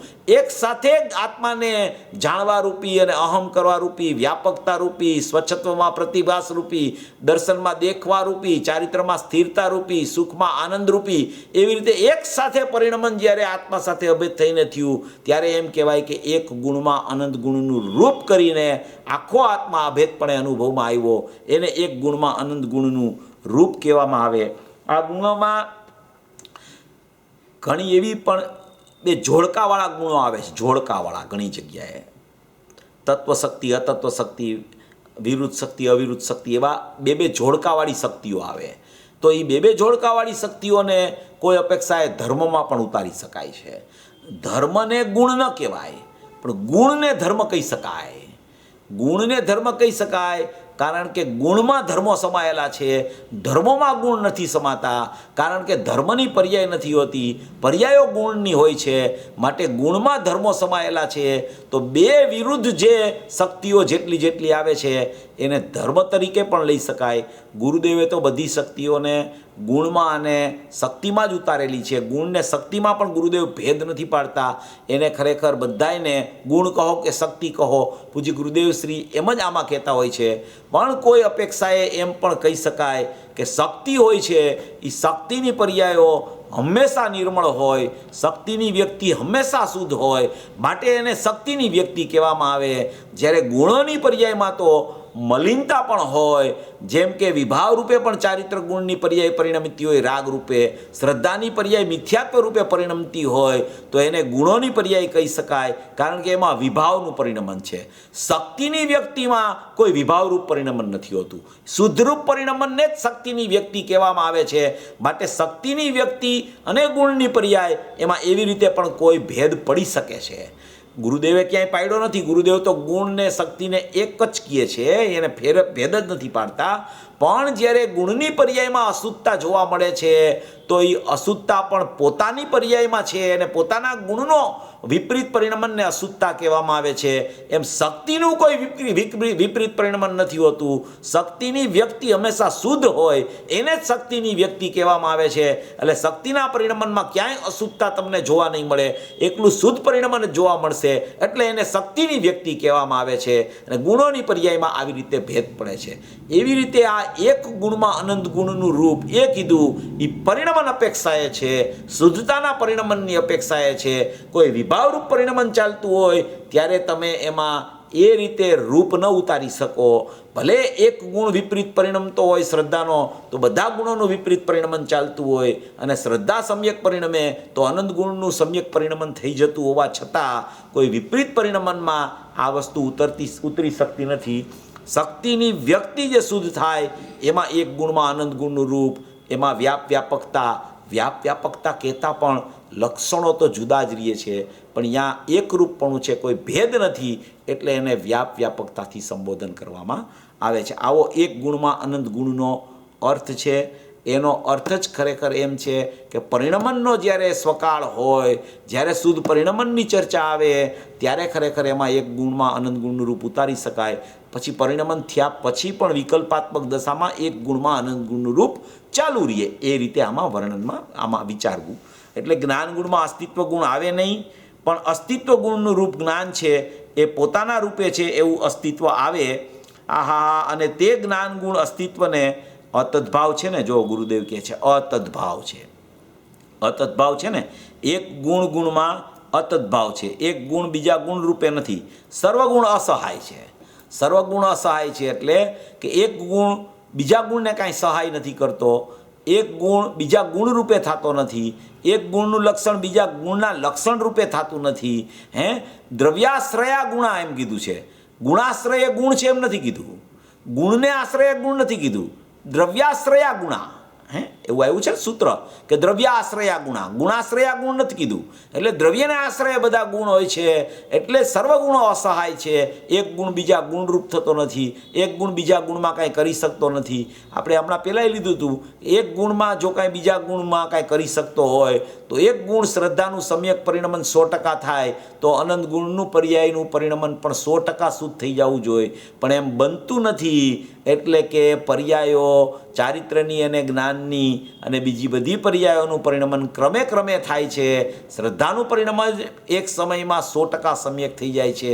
એનાથી પણ આ ગુણો સર્વગુણો અસહાય છે, એકબીજા રૂપ થતા નથી, એકબીજાને કાંઈ મદદ કરતા નથી. પણ એવો કોઈ સંબંધ થઈ જાય છે કે એક ગુણ સમ્યક થાય તો સર્વગુણાસ્તે સમ્યકત્વ થઈ જાય છે.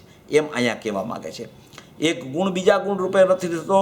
અને અતદ્ભાવ, અતદ્ભાવનો અર્થ અ એટલે નહીં, તદ એટલે તે, ભાવ એટલે ગુણ. એટલે તે ગુણ તેના ભાવે બીજા ગુણના ભાવે થતો નથી. તેને અતદ્ભાવિક અન્યત્વ કહેવામાં આવે. અન્યત્વ રૂપ અન્યત્વ નહીં, અતદ્ભાવિક અન્યત્વ. અન્યત્ર રૂપ અન્યત્વમાં તો બે ગુણો જુદા પડી જાય. એ બે ગુણ જુદા નથી પડતા. આખો અનંત ગુણાત્મક એક ગુણી છે, પણ એને કેવી રીતે ભેદ પાડવામાં આવે છે, કેવી રીતે અતદ્ભાવિક અન્યત્વ કહેવામાં આવે છે કે એક ગુણ બીજા ગુણરૂપ થતો નથી, તે ભાવે તે ગુણ બીજો ગુણ બીજા ગુણના ભાવે થતો નથી. એને અતદ્ભાવિક અન્યત્વ કહેવામાં આવે. એક ગુણમાં અતદ્ભાવ છે, એક ગુણ બીજા ગુણરૂપે નથી, સર્વગુણ અસહાય છે. આહા, અરે એ તત્વજ્ઞાનનો વિશાળ ભાવ છે. આખું ત્રિકાળી દ્રવ્યનું અંદરનું સ્વરૂપ એવું છે કે અનંત ગુણો ભરેલા છે. એક ગુણ બીજા ગુણ રૂપે થતો નથી, એક ગુણ ને બીજા ગુણનું લક્ષણ જુદું જુદું છે. એટલે એક દ્રવ્ય કહેતા, એક ત્રિકાળી વસ્તુ કહેતા, એ ત્રિકાળી વસ્તુ કાંઈ ખાલીખમ નથી. એમાં અનંત ગુણો ભરેલા છે. અનંત ગુણોના લક્ષણ પણ આગવા અલગ અલગ છે. એટલે જ એની પર્યાયો પણ પૃથક પૃથક પરિણમન થાય છે. પણ દ્રવ્યગુણને દૃષ્ટિના વિષયથી પણ વિચારો તો પણ એમાં ગુણોનું સામ્રાજ્ય એટલું બધું વિશાળતાથી ભરેલું છે. એવા એક એક પ્રદેશે અનંત ગુણો પથરાયેલા છે. આખો વિસ્તાર ક્રમથી ભરેલો આખો જ્ઞાયક ભાવ છે. અને એનો પ્રવાહ ક્રમ જે છે એ પર્યાયમાં ચાલ્યા કરે છે. આવો વિસ્તાર ક્રમ ને પ્રવાહ ક્રમવાળો ખરેખર આ ક્રમ અક્રમ રૂપી એક સમુદાય, એને ખરેખર આત્મા કહેવામાં આવે છે. અહીંયા શક્તિમાં એમ કીધું છે કે અક્રમને ક્રમરૂપી સમુદાયને આત્મા કહેવામાં આવે છે. શા માટે? કે આ તો અક્રમરૂપી ગુણો છે એ જ આત્મા કહેવાય. ક્રમરૂપી પર્યાયોને કેવી રીતે તમે લઈ લીધી? તો કે અહીંયા બધું નિર્મળ પર્યાયનું પ્રકરણ છે. એટલે શક્તિઓના પ્રકરણમાં ક્રમરૂપી ને અક્રમરૂપી, ખરેખર અક્રમરૂપી ગુણો, ક્રમરૂપી પર્યાયો, તેને ખરેખર આત્મા કહેવામાં આવે છે. એમ કહીને અહીંયા આ વિસ્તારથી રહેલો છે આખું દ્રવ્ય, એનું વિશાળપણું એવડું છે, એવું અમર્યાદિતપણું છે.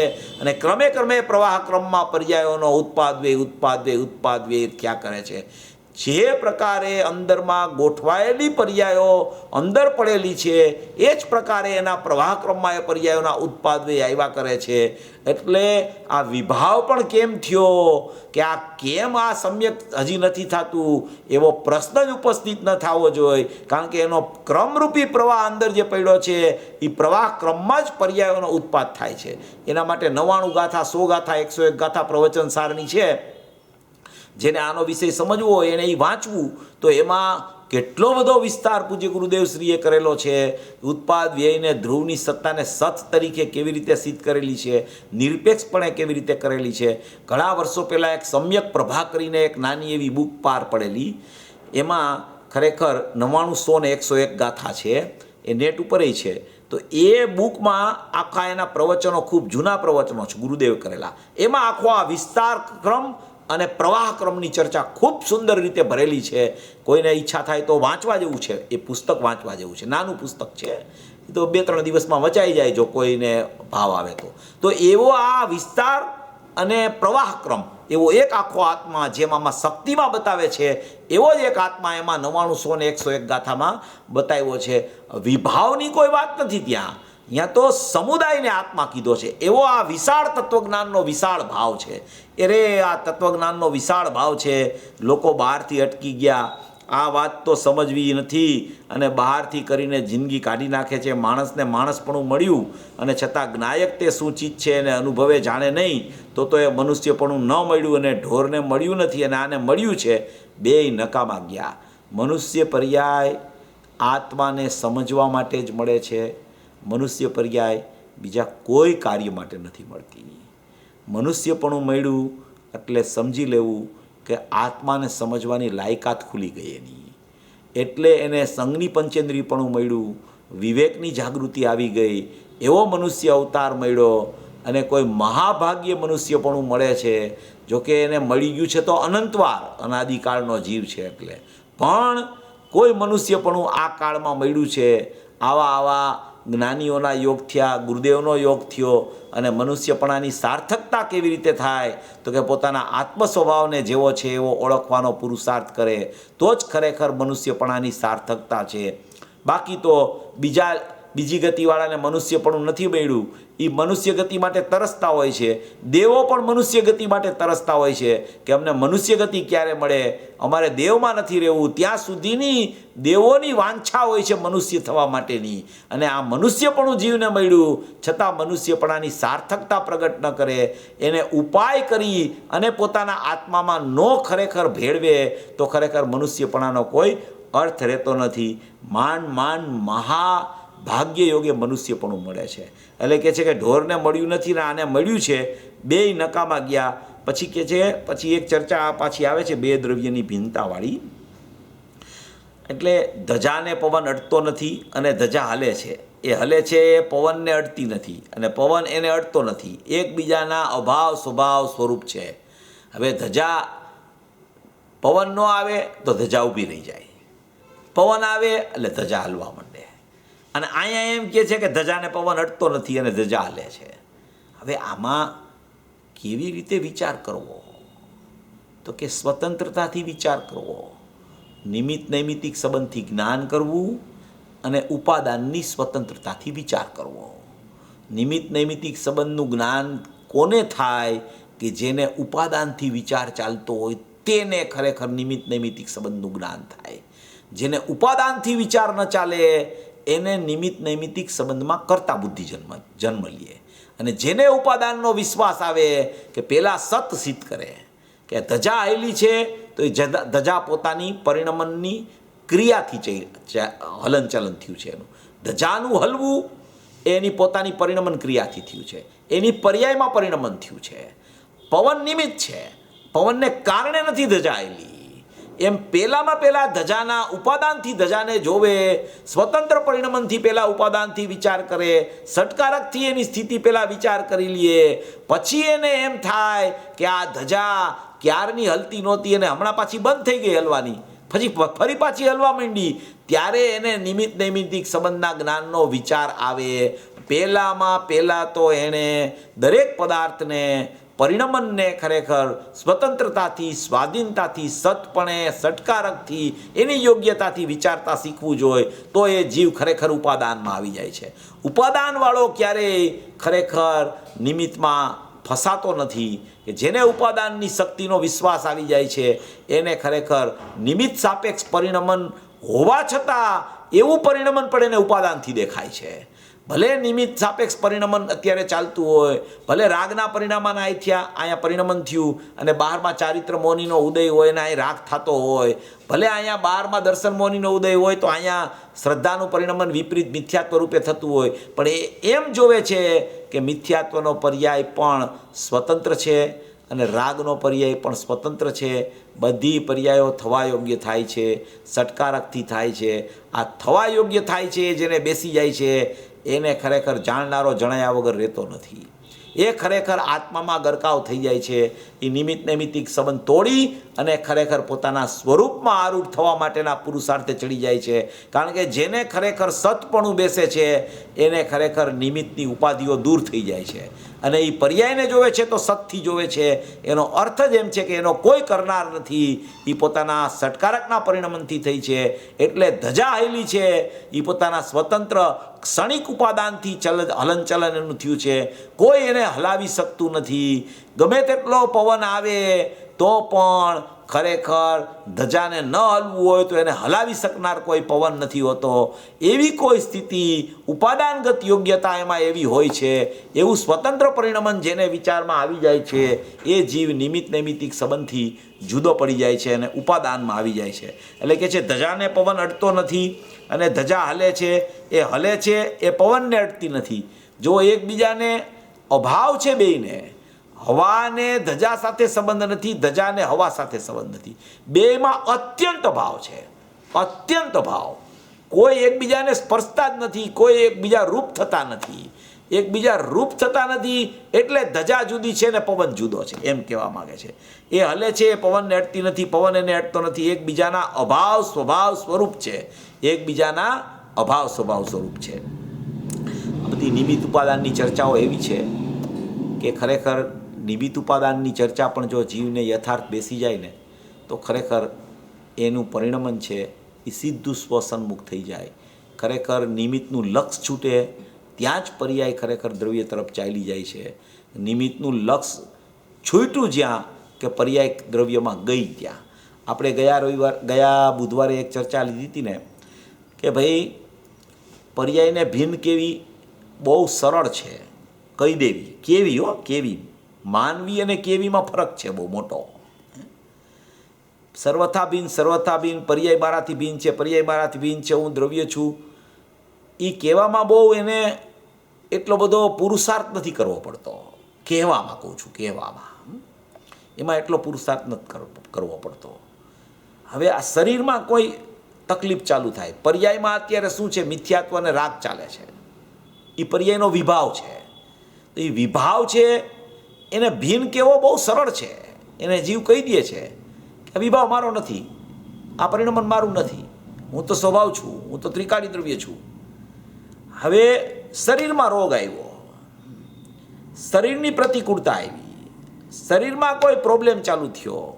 આપણે ચર્ચા ગયા બુધવારે થોડી લીધી હતી. બેનનો પ્રશ્ન એક બેનનો આવ્યો હતો.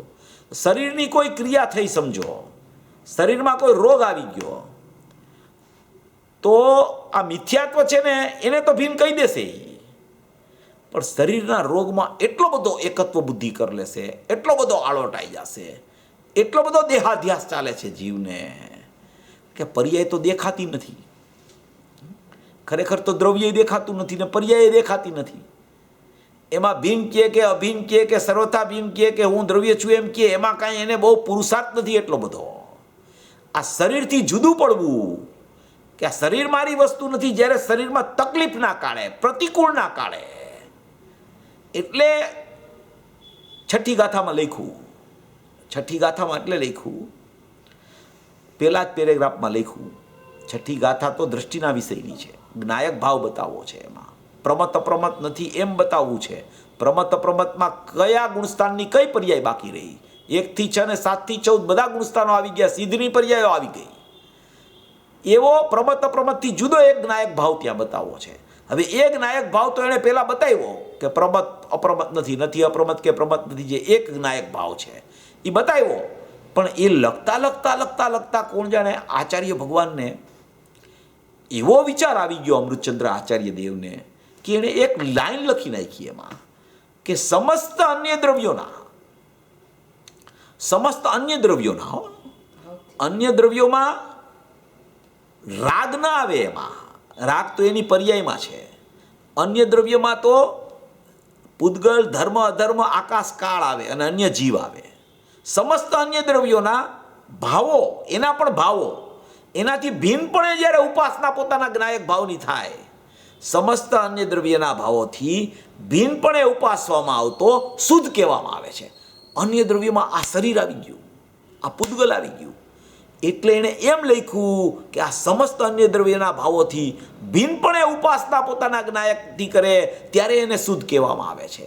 અહીંયા એણે પર્યાયથી જુદો ન લખ્યું, પર્યાયથી જુદું પહેલાં લખી ગયા, પ્રમતથી જુદો પહેલાં લખીને જ્ઞાયક ભાવ બતાવ્યો અને પછી આ એણે ઉમેરી લાઈન.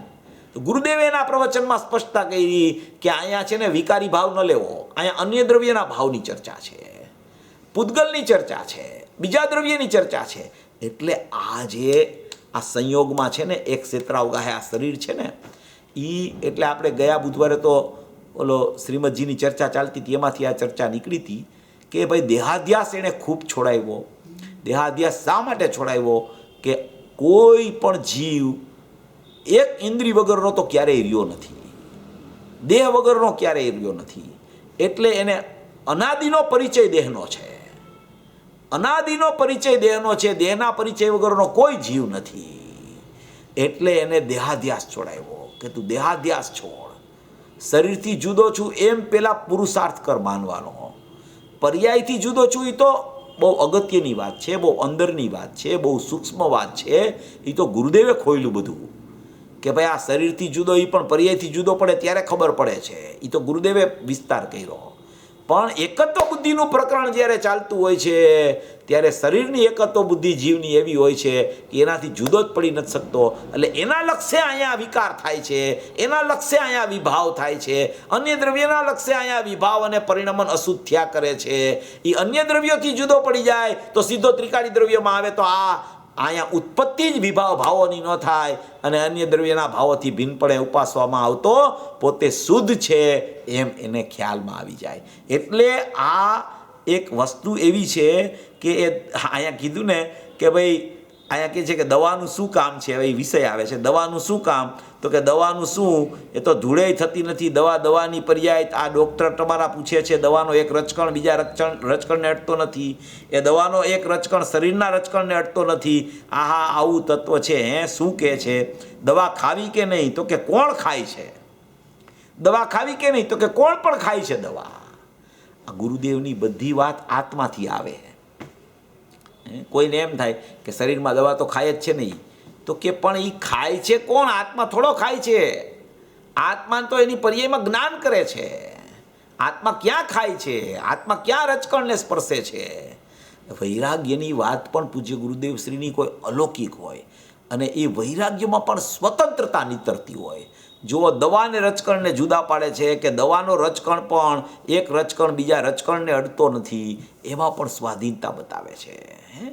પરિણમનમાં પણ સ્વાધીનતા, દ્રવ્યની પણ સ્વાધીનતા, એકની બીજા સાથે ભળવામાં પણ સ્વાધીનતા, એક ગુણ બીજા ગુણ રૂપે થાય નહીં એમાં પણ સ્વાધીનતા, એક પર્યાય બીજી પર્યાય રૂપે થાય નહીં એમાં પણ સ્વાધીનતા. એવું જ્ઞાનની પર્યાયનું સતપણું જાણવારૂપ પરિણમે છે એમ અહીંયા ખરેખર આ પ્રવચનમાં સિદ્ધ કરવું છે. આવી જ્ઞાનની પર્યાયની સત જેને બેસી જાય છે એનું પરિણમન ખરેખર પરથી વ્યાવૃત થઈ અને ત્રિકાળી દ્રવ્ય તરફ ચાલ્યું જાય છે. એનું નામ સ્વાનુભૂતિ કહેવામાં આવે છે. એવો સ્વાનુભવ સર્વજીવોને પ્રગટ થાય એવી મંગલ ભાવના. હા, એ બહુ સરસ ચેતનભાઈ. એવરી ટાઈમ વધારે ને વધારે વિષય ખુલતો જાય છે. આ આપણો એક ગુણમાં અનંત ગુણનું રૂપ છે તો ઓલવેઝ તો થોડીક શંકા રહી જાય એવું થાય છે. આશંકા રાધર, નોટ શંકા. પણ એનીવે ક્વેશ્ચન આન્સર સેશન શરૂ કરીએ છીએ. આપણે જેને પણ ક્વેશ્ચન પૂછવો હોય તો અનમ્યુટ કરીને આવે. ચેતનભાઈ. હા, જય જિનેન્દ્ર. તો આજે છેલ્લી વાત આવી ને શ્રીમદજીની, શ્રીમદજીએ દેહાધ્યાસને બહુ મહત્વ આપ્યું અને આપણે લાસ્ટ ટાઈમ પણ કહેલું ને આજે પણ વાત આવી કે ગુરુદેવે રાગ અને જ્ઞાનની ભિન્નતા, પર્યાયની ભિન્નતા એની વાત કરી બરાબર. હવે પાછું એમ લાગ્યું કે જ્યારે દેહાધ્યાસ છૂટે છે ત્યારે જો રાગ અને પર્યાયની પણ ભિન્નતા થઈ જ જતી હોય હા. તો પછી એનો એટલો બધો વિસ્તાર કરવાની જરૂર કેમ પડી? અને બીજો પ્રશ્ન એવો થાય કે જો પર્યાયની ભિન્નતા જીવ કરી શકે અને રાગ અને જ્ઞાનની ભિન્નતા જો કરી શકે તો રાગનું જે નિમિત્ત છે બહાર, શરીર એક નિમિત્ત છે, અને નિમિત્ત દ્રષ્ટિ પણ જો છોડી શકે તો પછી દેહાધ્યાસની જુદી વાત કરવાનો પ્રયોજન શું છે? એટલે એ વાત જરાક સમજાવો. હા, એટલે એ જ ચર્ચા છે કે ભાઈ કોઈ પણ જીવ દેહ વગરનો ક્યારેય અનાદિથી રહ્યો નથી. એટલે દેહ સાથેની એકત્વ બુદ્ધિ એની અનાદિથી ચાલ્યા કરે છે. એટલે એના સંયોગમાં દેહ છે અને દેહના સંબંધે ઘણા એના ખરેખર સંયોગો વર્તી રહ્યા છે. એ સંયોગોની એકત્વ બુદ્ધિ ચાલે છે. એનો અર્થ જ દેહની એકત્વ બુદ્ધિ છે. અને સંયોગોમાં જીવ એટલો બધો એકત્વ બુદ્ધિ કરે છે એનું કારણ જ દેહ છે. એટલે દેહની એકત્વ બુદ્ધિથી સંયોગોની એકત્વ બુદ્ધિ થાય છે. એટલે જ્ઞાનીઓ દેહાધ્યાસ પણ છોડાવતા હોય છે. અને કોઈ પણ મુનિરાજની સ્થિતિ પણ તમે જોવો, જેણે દિગંબરત્વ ધારણ કરીને મુનિપણું લીધું હોય, એને કેટલો બધો અંદરથી દેહાધ્યાસ છૂટી ગયો હોય છે. દેહની કોઈ પરવા નથી હોતી એને તો અંદરથી પર્યાયની ભિન્નતા થઈ ગઈ છે. અને બહારથી દેહ તો હોવા છતાં એ તો દેહને કાંઈ ફેંકી નથી શકાતો. એટલે એ દેહ માત્ર પરિગ્રહ એમ કરીને એક દેહ એની પાસે રહી ગયો છે. એટલે એને છોડી નથી શકતા એટલે કે પોતે એમાંથી છૂટી નથી શકતા. એટલે એને દેહાધ્યાસ એને પણ છૂટ્યો છે અને એને પણ દેહાધ્યાસ છોડેલો છે.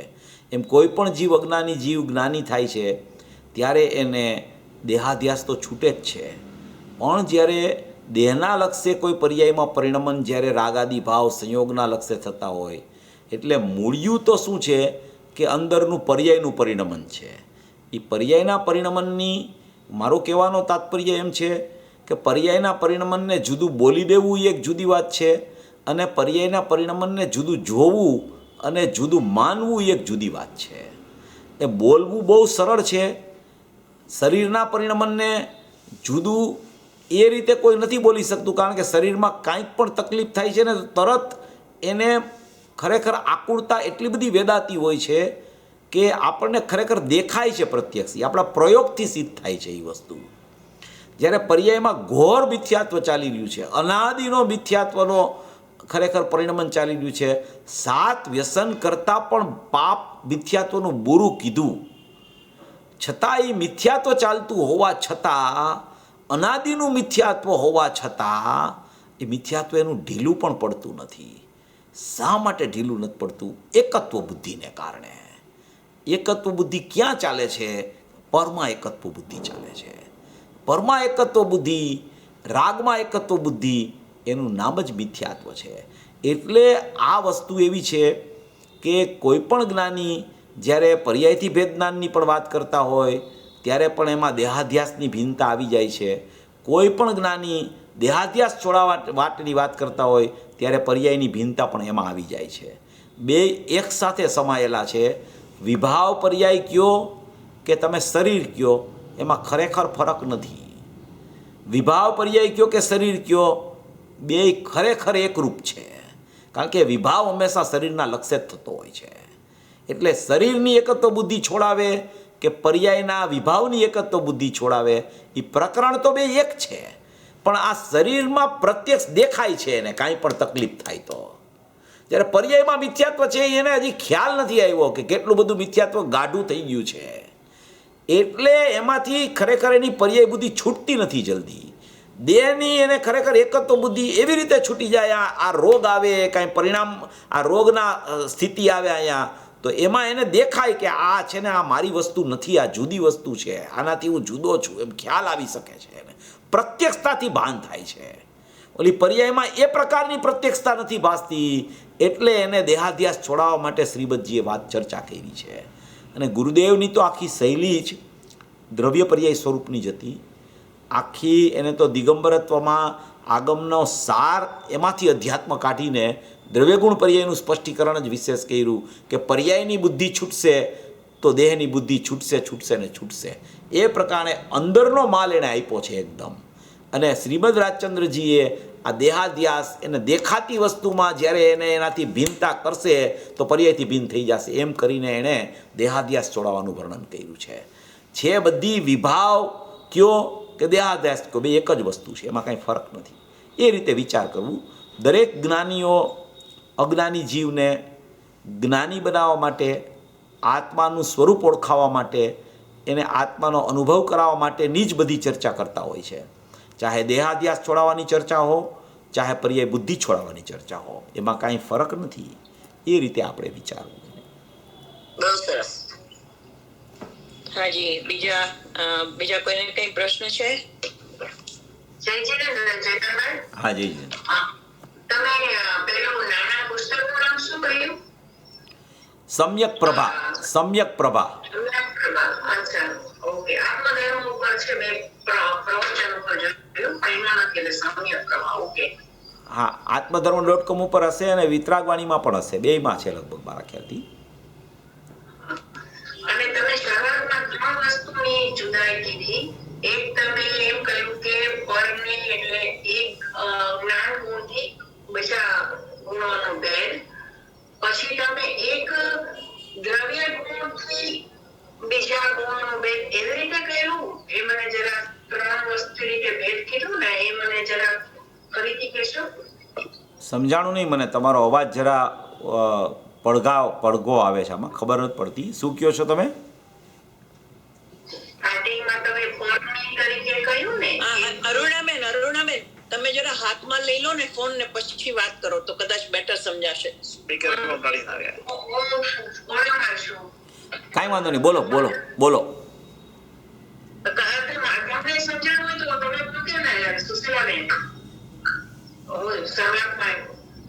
શરૂઆતમાં તમે એમ કહ્યું ને કે એક ગુણ અને બીજા ગુણ અપરજ્ઞ, રાઈટ? એમાં તમે 3 વસ્તુ આઈ થિંક કઈ કે નહીં, 3 વસ્તુ રીતે પરણીનું કીધું ને. હા. એટલે એક ગુણમાં એક ગુણ બીજા ગુણ રૂપે ન થાય, એક ગુણમાં બીજા ગુણનું રૂપ હોવા છતાં એક ગુણનું લક્ષણ બીજા ગુણ રૂપે ન થાય, એવી રીતે અતદ્ભાવિક અન્યત્વની ચર્ચા આપણે વચ્ચે કરેલી શરૂઆતમાં. અચ્છા, હા, પરજ્ઞેય બરાબર. એટલે પરજ્ઞેય છે એ ધારો કે અનંત ગુણની અનંત પર્યાય છે એ પરદ્રવ્ય છે, પરજ્ઞેય છે. પછી 6 દ્રવ્ય છે એ પરજ્ઞેય છે. પછી પોતાના દ્રવ્ય ગુણ પર્યાય છે એ પણ જ્ઞેય છે, પણ એ સ્વજ્ઞેય છે, પણ એ છે જ્ઞેય. આ પણ અનંત પર્યાયો પણ છે જ્ઞેય. એવી રીતે 6 દ્રવ્ય પણ છે જ્ઞેય અને આ છે જ્ઞાન. એવી રીતે આ જ્ઞાન માટે બધાય જ્ઞેયો છે. પણ હવે આ ત્રિકાળી દ્રવ્ય છે એને સ્વજ્ઞેય કહે છે, અનંત પર્યાયોને પણ ખરેખર પરજ્ઞેય કહે છે, અને આ તો પૃથક પરજ્ઞેય છે જ. એમ કરીને થોડી ચર્ચા ચાલેલી. છતાંય તમે કેસેટમાં ફરીથી સાંભળી લેજો, પછી પ્રશ્ન કરજો કાંઈ હોય તો તમને. કારણ કે મને યાદ નથી તમે શું પૂછવા માંગો છો, એ ખ્યાલ નથી આવતો. હાજી ભલે. હાજી, એનીબડી નેક્સ્ટ? નહીં તો હું ખાલી એટલું જાણવું હતું કે આપણે જે નિયતપણાની વાત કરી ને, તો નિયતપણી ખ્યાલમાં આવતા શાશ્વતપણું ખ્યાલમાં આવે છે. તો શાશ્વતપણું અને અસ્તિત્વપણું એક કે ડિફરન્ટ?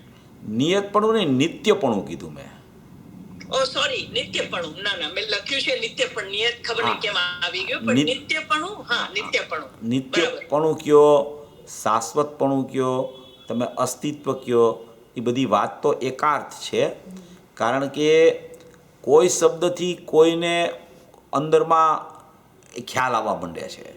કોઈને નિત્ય શબ્દ એમ લાગે કે ઓહો હું તો નિત્ય જ છું, પૂર્વે હતો, વર્તમાનમાં છું, અનંતકાળ સુધી રહેવાનો છું. કાલે હું આવો જ હતો, પરમ દિવસે હું આવો જ હતો, એની પહેલાં હું એવો જ હતો, એની પહેલાં હું એવો જ હતો, એની પહેલાં હું એવો જ હતો. હું તો નિત્ય છું, અત્યારે હું એવો જ છું, કાલે હું એવો જ રહેવાનો છું, પરમ દિવસે હું એવો જ રહેવાનો છું. એમ નિત્યપણાથી એને ઘણીવાર છે ને ભાવભાષણ થઈ જાય એને, ઓહો હું તો નિત્ય છું, અનિત્યપણું છે જ નહીં મારામાં. હું નિત્ય જ છું, એમ કાયમી જ અસ્તિત્વ છે મારું. એવું કાયમી અસ્તિત્વને નિત્યપણું કહેવાય, શાશ્વત અસ્તિત્વને નિત્યપણું કહેવાય. એવી એક એની નિત્યતા છે અંદરમાં. નિત્યતા એટલે શું છે કે કોઈ પણ સમયે એ નિત્યતામાં અનિત્યતા પ્રવેશતી નથી. એટલે કે ગમે તેટલી પર્યાયોના પરિણમન થઈ જાય, મનુષ્યદેવ, તિર્યંચ, નારક, કે અર્થ પર્યાયોમાં પણ જ્ઞાનની વિપરીતતા, શ્રદ્ધાની વિપરીતતા, ચારિત્ર્યની વિપરીતતા, અનંત ગુણની અનંત પર્યાયોની વિપરીતતા, એ અનિત્યપણું હોવા છતાં પણ મારું નિત્યપણું નિત્યપણું નિત્યપણું નિત્યપણું નિત્યપણું એવું ને એવું એવું ને એવું એવું ને એવું શાશ્વત રહે છે. એવું અસ્તિત્વ મારું ધ્રુવ શાશ્વત રહે છે. એમ નિત્યપણાથી એને અંદરથી ભાવભાસન થવાનો અવકાશ થઈ જાય છે. ઓહો, હું તો નિત્ય જ છું, હું તો કાયમી અસ્તિત્વ છું, હું તો નિત્ય છું, મારામાં કાંઈ બનાવ બનતો જ નથી. એવી મારી એક સત્તા છે, એવું મારું અસ્તિત્વ છે, એવું મારું ધ્રુવત્વ છે, એમ મને ખ્યાલ આવી જાય છે. એ નિત્યનો બોલ એવો છે. નિત્ય જેને પકડાય છે એને નિયમથી ભાવભાસન થાય છે. ઓહો, હું તો નિત્ય છું, હું તો નિત્ય છું, હું તો નિત્ય છું. એમ એ ઘણીવાર એકને એક શબ્દ આપણે સાંભળતા હોય ને કે ભાઈ પરમ પરિણામિક ભાવ છે, ધ્રુવ છે, તો એ શબ્દ પછી આપણને એવો લાગે કે આ તો આપણને ખ્યાલ છે. ભાવભાસન જલ્દી એકને એક શબ્દમાં ન થાય. એક જ વાતના અલગ અલગ વિશેષણો હોય, ક્યારેક એમાં ચોટ લાગી જાય આપણને. ઓહો, આ તો નિત્ય જ છું, બરાબર છે, હું તો નિત્ય જ છું, હું તો ધ્રુવ છું, શાશ્વત છું, અસ્તિત્વમય છું, જ્ઞાનમય છું, નિત્ય છું, અનાદિ અનંત છું, એકરૂપ છું, અભેદ છું, નિર્લેપ છું, નિર્બોધ છું. એમ ઘણા શબ્દોથી એનું વર્ણન આવે તો કોઈ વાર એને નિત્યપણું, ઓહો, હું નિત્ય છું, આ અનિત્યતા મારામાં છે જ નહીં, ક્ષણભંગુરતા મારામાં છે જ નહીં, હું તો નિત્ય છું, હું તો કાલે હતો, આજે છું, કાલ રહેવાનો છું, એવો ને એવું છે મારું સ્વરૂપ, તો મારા સ્વરૂપમાં કાંઈ ફરક પડતો નથી. એમ નિત્યના બોલથી કોઈ એને ભાવભાસન થઈ જાય કે ઓહો, હું તો નિત્ય જ છું, હું બદલતો જ નથી, હું તો એવો ને એવો રહું છું, બદલાય છે અહીંયા હું છું જ નહીં, બદલે છે એ મારું સ્વરૂપ જ નથી, હું તો નિત્ય છું, હું તો નિત્ય છું. એમ પર્યાય દ્રષ્ટિ છૂટી જાય એની, દ્રવ્ય દ્રષ્ટિ થઈ જાય એને. હા, બહુ નિત્યનો બોલ એવો છે, બહુ સારો બોલ છે. હા, એ નિત્ય શબ્દ જો ભાવભાષણ એનું થઈ જાય હા, તો બહુ સુંદર શબ્દ છે એ. એટલે એમાં પોતાની ખરેખર અનાદિ અનંતતા, પોતાની ધ્રુવતા, પોતાની શાશ્વતતા, પોતાનું અસ્તિત્વ, પોતાનું કાયમીપણું, પોતાની હયાતી, એ ખરેખર એને ખ્યાલમાં આવે છે નિત્ય શબ્દથી. એ હમણાં મને નિત્ય શબ્દ ઉપર વધારે એ વિચાર ચાલ્યા કરે છે. એટલે હમણાં હું ઘણી જ પ્રવચનમાં એ લીધા કરું છું નિત્ય શબ્દ. કાલે લીધો હતો.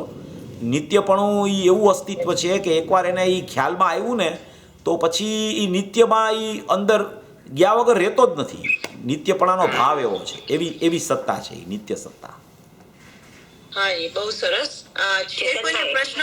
હા, ચેતનભાઈ, એક આપણે નિમિત્ત ને ઉપાદાન ની વાત કરતા હતા ને ત્યારે ઉપાદાન થી વિચાર કરવાની વાત આવી કે એ રીતે જો જીવ વિચાર કરતો થઈ જાય તો એમાં બે વાત છે. આપણે ધજાનું એક્ઝામ્પલ લઈએ તો ધજાની યોગ્યતા, ફરકવાની યોગ્યતા, બરાબર, અને બીજું કે એ ધજાને ફરકવાનો એ સમયની એની પર્યાય થવાનો કાળ હતો. બરાબર છે, બરાબર. એ એટલે કોઈ પણ ઉપાદાનની દ્રષ્ટિથી જ્યારે આપણે વિચાર કરીએ ત્યારે આ બે વસ્તુનો વિચાર કરવાનો ઉપાદાનમાંથી જ. બરાબર છે, બરાબર, એકદમ બરાબર છે. એ તો તમે પાંચેય સમવાય એમાં લગાવી શકો એ રીતે કોઈ પણ જગ્યાએ. એને સ્વકાળ પણ લગાવી શકો, એની યોગ્યતા લગાવી શકો. એ સમયે એ ધજામાં એ સમયનો જ ખરેખર એનો પુરુષાર્થ હતો ફરકવાનો. બધી વસ્તુ એમાં લાગી શકે. પણ એને એક જ વસ્તુથી આપણે વિચારવી, હંમેશા પર્યાયને જ્યારે ઉપાદાનથી વિચારવી હોય ત્યારે એવી રીતે જ વિચારવી કે આ એનું સતપણું છે, બસ, બીજું કાંઈ નહીં. કાંઈ પણ થયું તો કે સતપણું છે. વિભાવ થયું તો કે વિભાવમાં પણ એનું સતપણું છે. સ્વભાવ પરિણમન થયું તો કે એનું સતપણું છે. વિભાવ પરિણમન ગયું અને સ્વભાવ પરિણમન થયું તો કે સતપણું છે એનું. એ સ્વભાવ એનો પર્યાયનો એ સમયે પરિણમવાનો સ્વભાવ જ હતો એટલે પરિણમન થઈ ગયું છે. એમાં પરિણમન દ્રવ્યની સન્મુખ થઈને પરિણમન શુદ્ધ થઈ ગયું તો એનો સ્વભાવ હતો પર્યાયનો પરિણમવાનો શુદ્ધ સ્વભાવ. વિભાવરૂપ પરિણમન થયું તો કે એનો સ્વભાવ છે વિભાવરૂપ પરિણમવાનો પર્યાયનો અત્યારે તે સમયનો. એમ કરીને ત્યાંથી એને દુર્લક્ષ કરીને ત્યાંથી હટી જાય જીવ તરત કે ઓ આ મારી સત્તા નથી, આ તો પરિણામ એક સમયનું છે અને એ સતપણે છે, એટલે મારે એને જોવાનું નથી, મારે એમાં કાંઈ ફેરફાર કરવાનો નથી, મારે એની રચનાય કરવાની નથી, મારે એમાં ફેરવવાનું કાંઈ કરવાનું નથી, મારે એમાં કાંઈ કરતા બુદ્ધિ નથી કરવાની, મારે એને જાણવાય જવાનું નથી. તો એની ઉપેક્ષા થઈ જાય છે. એને ઉપેક્ષા થાય ત્યાં અહીંયા અપેક્ષા કરીને દ્રવ્યમાં જતો રહે છે. એવી રીતે આ નિમિત્તનું નિત્યપણું એવું ઘૂસી ગયું છે એટલે જાતું નથી જલ્દી. નિમિત્તનું નિત્યપણું છે ને, એટલે જાતું નથી એમ, એટલું ઘૂસી ગયું છે. હા એ તો બરાબર છે. નિમિત્ત પર ધ્યાન વધારે તમારી વાત સમજી ગયો હું, પણ એ છે ને એ ક્યારે જશે કે પોતાનું નિત્યપણું ખ્યાલમાં આવવા માંડશે ને તો નિમિત્તનું નિત્યપણું હોવા છતાં અહીંયાથી દ્રષ્ટિ હટી જશે, પોતાના નિત્યપણો પર દ્રષ્ટિ વહી જશે. પોતે નિત્ય સ્વભાવી છે, પોતે અનાદિ અનંત છે, પોતાની સત્તા કાયમી છે, એમ જ્યાં ખ્યાલ આવવા માંડશે ને ત્યાં એ ખરેખર નિમિત્તનું ભલે નિત્યપણું હોય તો નિમિત્ત તો ક્યારેય હટવાનું નથી. આપણે નિમિત્તથી હટવાનું છે, નિમિત્તને હટાવવાના ક્યાં હતા? કોઈ રાગને હટાવવાનો પ્રયત્ન કરે તો રાગ થોડો હટી જાય? રાગથી પોતે હટવાનું છે, નિમિત્તથી પોતે હટી જવાનું છે. તો એ નિમિત્ત તો ભલે ના હોય, નિમિત્ત ક્યાં નડે છે? કાંઈ કોઈ નડતું જ નથી કાંઈ. એવું છે. હા ચેતનભાઈ, હાજી, તમે નિત્યપણુમાં પ્રવાહપણે કીધું અને નિત્યપણામાં એનો વિસ્તાર કીધો, એનો એટલે કે જે નિત્યપણું કીધું એ વિસ્તાર કઈ રીતે લેવાનો છે કે કાયમ હું નિત્ય જ છું, આજે બી હતો કાલે બી હતો, એટલે એવી રીતે વિસ્તાર લેવાનો છે? હા, એટલે એ વિસ્તાર એટલે કે એક આખું દ્રવ્ય છે ને એ આખું વિસ્તાર સામાન્ય સમુદાયથી ભરેલું છે. આખું દ્રવ્ય છે એ અસંખ્ય પ્રદેશ એનો વિસ્તાર છે. એનો વિસ્તાર શું છે? અસંખ્ય પ્રદેશ એનો વિસ્તાર છે. તો અસંખ્ય પ્રદેશમાં નિત્યપણું રહેલું છે, એક પ્રદેશે નિત્યપણું વ્યાપેલું છે. એવી રીતે એને અસંખ્ય પ્રદેશે વિસ્તારથી જોવાનું છે. અને ક્રમમાં શું છે તો કે ક્રમમાં પ્રવાહ ક્રમ છે ઉત્પાદ વ્યયનો. આ ઉત્પાદ વ્યય ચાલ્યા જ કરે છે, એ તો પ્રવાહ ક્રમમાં છે જ, એનો પ્રવાહ આવ્યા જ કરે છે. અને આનો વિસ્તાર સામાન્ય સમુદાય, અસંખ્ય પ્રદેશી વિસ્તૃતપણું, એ નિત્યપણું અનાદિ અનંત છે, એમ એને જોવાનું છે. એ રીતે બેયને વિચાર. હા આમાં તમે બરોબર વાત કરી આપણે. ઓકે પૂછી લો પછી હું કહીશ. ના કહી લ્યો, કારણ કે તમે કહી લો, આ કરંટ વાતની જ વાત હોય ને. હા નહીં, આ બરોબર છે. એક્સ અને વાય આપણે કહીએ ને, સાયન્સમાં આવે ને એક્સ એન્ડ વાય, તો એક્સ ઇઝ લાઈક અ વિસ્તાર અને જે વાય છે વર્ટિકલ એ પર્યાય સમૂહ છે, ઉપર કાર્ડમાં જતો પ્રવાહ. ઓકે, હા પ્રવાહ બરાબર. ઓકે, હા પૂછી લો મનીષા. હા બહુ સરસ. ઘણું આમ ટૂંકામાં પણ બધા ગુઢાર્થ એક વાક્યમાં ઘણા આજના પ્રવચનમાં બધા હોય જ છે, પણ આજે કદાચ મારું સાંભળવાનું એ રીતે થયું. તો તમે આ દ્રષ્ટિ પ્રધાનની વાત શરૂઆત કરી કે સમયસારની રચના દ્રષ્ટિ પ્રધાન છે. એમાં જે જ્ઞાન પર્યાયનું સતપણું, સત્કારકપણું અને ક્ષયક્ષમ અનુસાર, તો દરેક વિષયમાં દરેક પ્રવચનમાં આ બધા જ વિષયો ગુરુદેવ શ્રી લગભગ લઈ લેતા હોય છે. બરાબર. પણ હવે આપણે ઘણીવાર એમાં છૂટાપણું લાગતું હોય કે ભાઈ આ સત્પણાની વાત આવી છે તો એમાં સત્કારકને કઈ રીતે ફિટ કરવું, બરાબર, અથવા સંયોગક્ષમની વાત આવી હોય તો સંયોગક્ષમ અનુસાર તો હજી આપણે વિચાર લેવલ ઉપર જે કંઈ સંયોગક્ષમ ચાલી રહ્યું છે, બરાબર, તો એમાં આ બધી સમજવાની વાત આવી. અને એમાં એક પોઈન્ટ છેલ્લે તમે જે દેહાધ્યાસનો મારો જ પ્રશ્ન હતો ને, મેં કીધું કે તમે જે દ્રવ્ય ગુણ પર્યાયથી તો વાત સમજાઈ જાય છે પણ મનાતી નથી. બરાબર છે. એની માટે જે દેહાધ્યાસ છોડવાની વાત આવી ને પછી તમે એ દેહાધ્યાસમાં વિભાવને પણ લઈ લીધું અને એ પ્રત્યક્ષ દેખાય છે. તો આ પ્રત્યક્ષ દેખાય છે એ અનુભવનો વિષય છે. તો અત્યારે આપણને એ અનુભવમાં આવી રહ્યું છે, એને એનાથી છૂટા પડવું, એ પ્રકારનો અભ્યાસ આપણો જે હોય તો એ તો પરિણામ જોવાનો અભ્યાસ હોવો આમાં એની મુખ્યતા મને લાગી. તો પરિણામમાં જ તમને વેદનથી પકડાય છે કે જેવું શરીરમાં કંઈ પણ રોગ આવે છે તો એનું જે આપણને દુઃખ થાય છે અને એકમેક થઈ જાય છે કે આ મને જ થઈ રહ્યું છે, બરાબર છે, તો એ વેદન આપણે પરિણામમાં ચેક થઈ શકે, રાઈટ? બરાબર છે, એકદમ વેદન પરિણામમાં જ હોય. બરાબર હા, તો એ હમણાં સોગાનીજીના પણ અમુક બોલ આવે છે ને, એમાં એ અવલોકન પદ્ધતિ કે છે. તો એ અવલોકન પદ્ધતિમાં સામે દ્રવ્યની પણ આપણને એટલી ઉર્ધ્વતા હોય બરાબર અને વિભાવની ભિન્નતા આપણે કરવા માંગતા હોઈએ તો દ્રવ્યની પણ આપણને એટલી મહિમા આવેલી હોય, બરાબર છે, એ મુમુક્ષુને આ બધું વેદ જ્ઞાન થવાનું કારણ જે આપણે દેહાધ્યાસ છોડવાની વાત છે, તો એમાં કઈ રીતે આપણે વારંવાર અવલોકન પદ્ધતિ, વોટ ઇઝ અવલોકન પદ્ધતિ? એક જ વસ્તુ છે કે સોગાનીજીની શૈલી તો આખી દ્રવ્ય દ્રષ્ટિવાળી છે. એમાં તો જે વાત આવતી હોય ને એમાં તો અવલોકન એટલે દ્રવ્યના અવલોકનની ચર્ચા આવતી હોય જનરલી વધારે. એમાં એ દ્રષ્ટિના વિષય એની તો માસ્ટરી હતી દ્રષ્ટિના વિષયની, એટલે એ આખો પોર્શન એનો એવી રીતે જ ચાલતો હોય જનરલી.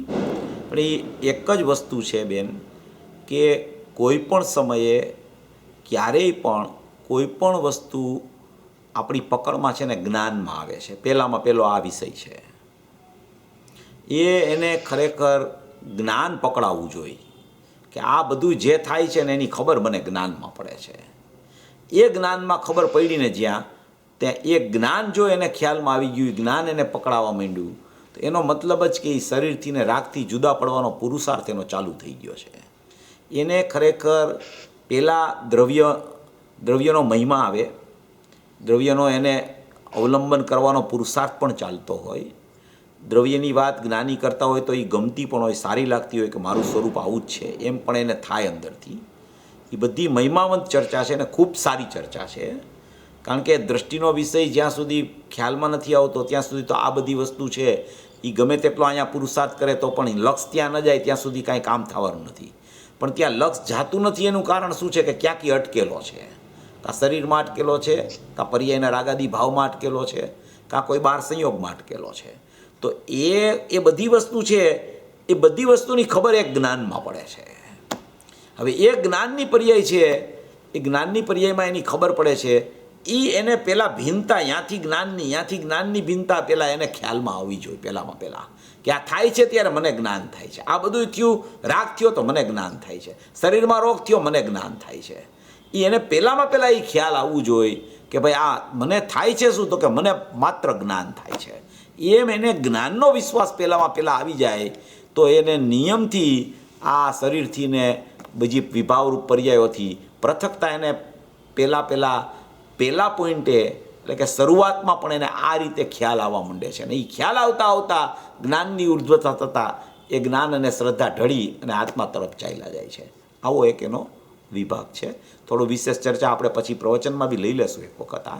બાકી પહેલાંમાં પહેલાં જ્ઞાન પરિણામ પકડાય છે એને, એટલે જ્ઞાનમાં જાણવું થાય છે. એ ખબર પડે છે એને કે આ પદાર્થમાં અહીં થયું પણ મને જાણવું થાય છે, મને જ્ઞાન થાય છે. એમ પહેલાં જ્ઞાનની ઉર્ધ્વતા આવે છે, પછી જ્ઞાન એના સન્મુખ થઈ, આત્માની સન્મુખ થઈને વિનાયકમાં અભેદ થઈ જાય છે. બહુ સરસ, બહુ સરસ. Thank you. હાજી, આપણે પૂરું જ કરીએ છીએ ને તમે જીનવાણી લેશો, પણ એ પહેલા ખાલી આજે છેલ્લું તમે જ્ઞાનની વાત કરી ને, કે મને એવું લાગે છે કે આપણે ઘણી વખત કહીએ છીએ કે ચાંદની થી પૃથ્વી શ્વેત દેખાય છે, પણ આ દેખાય છે શબ્દ ન લેતા જણાય છે ઓલ ધ ટાઈમ. કારણ કે જાણવાના 3 રીતે આપણે ભેદ કરી શકીએ છીએ, તો એ કરતા જઈએ તો આઈ થિંક એક જ્ઞાનનું વધારે એ તમે દેખાય છે એમાં જણાય છે કયો તો પણ કાંઈ વાંધો નથી, બરાબર છે, એમાં કાંઈ વાંધો નથી. એટલે એનું આપણું ધ્યાન એમાં ચાલે છે, એમ ધ્યાન તો જ્ઞાન પર ચાલે. હા, એ સાચી વાત. પરદ્રવ્ય. એ બરાબર છે, બરાબર છે. એ બરાબર છે. એટલે એ દેખાય છે એનો મતલબ જ જાણવાની અપેક્ષા જ છે. એ દેખાય છે એ શબ્દ, એ દેખાય છે શબ્દ છે ને, એ જાણવાની અપેક્ષા જ શબ્દ છે. પણ એમાં જણાય છે એમ લેતા વધારે એને ખ્યાલ આવતો હોય તો એ શબ્દ લેવાય, એમાં કાંઈ ખોટું નથી, એમાં સારી વાત છે. એ આપણે તો ભાવભાષણનું કામ છે. શબ્દ તો કોઈ પણ હોય, પણ કયા શબ્દથી આપણું ભાવભાષણ થાય છે એના ઉપર આપણો લક્ષ જવું જોઈએ આપણું ટૂંકમાં. બરાબર. તે વિચાર કરો. હાજી, બહુ સરસ. Thank you for giving lot of time today. હાજી, બોલો. એક જ જે આજનો વિષય આવ્યો હતો ને, હવે આજે એનો ઉત્તર આપવાની એ નથી, પણ એ જરાક મને કોઈ મિસઅન્ડરસ્ટેન્ડિંગ થઈ હોય તો આપણે જે એક ગુણમાં અનંત ગુણનું રૂપની વાત આવી, એમાં બધી ધર્મનો સ્વભાવની વાત આવી, વિરુદ્ધ ધર્મ, ગુણને ધર્મ કહી શકાય પણ ધર્મને ગુણ ન કહી શકાય, અને ગુરુદેવશ્રીએ ગુણ અને શક્તિ બંનેને એક જ લીધા છે. પણ પછી તમે એનું પણ સ્પષ્ટીકરણ કર્યું કે ભાઈ શક્તિની પર્યાય હંમેશા શુદ્ધ અને નિર્મળ હોય, અને ગુણની પર્યાયમાં વિભાવ પણ હોય, અને સ્વભાવની પણ પર્યાય લઈ શકાય.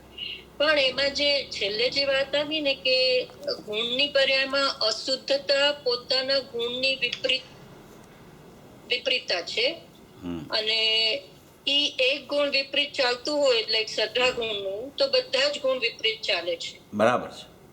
વિપરીત ઉતરી શકાતું નથી. અને ગુરુદેવશ્રી ઘણી વાર કે છે ને કે તારામાં એકે ગુણ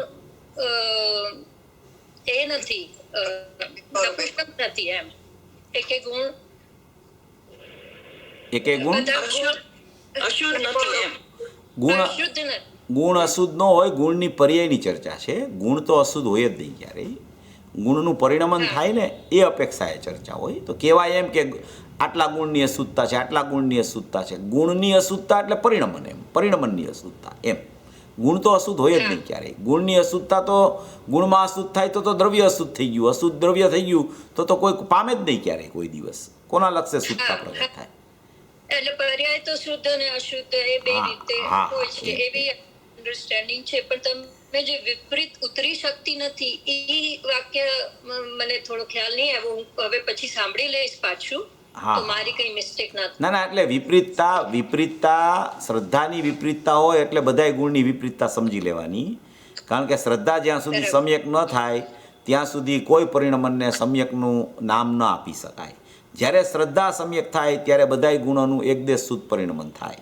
શ્રદ્ધા વિપરીત છે, મિથ્યાત્વ છે, તો બધું વિપરીત છે. શ્રદ્ધા સમ્યક થઈ તો અનંત ગુણોનો અંશ સમ્યક થઈ જાય છે, એમ કહેવાનો આશય છે. છતાં તમે સાંભળી લેજો, કાંઈ હોય તો પ્રશ્ન પૂછજો જરૂર. વિપરીત ઉતરી શકતી નથી એટલે એક પણ ગુણ વિપરીત એટલે મેઇન શ્રદ્ધા ગુણ. હા, મેઇન શ્રદ્ધા ગુણથી ચાલે. એ રીતે બરાબર.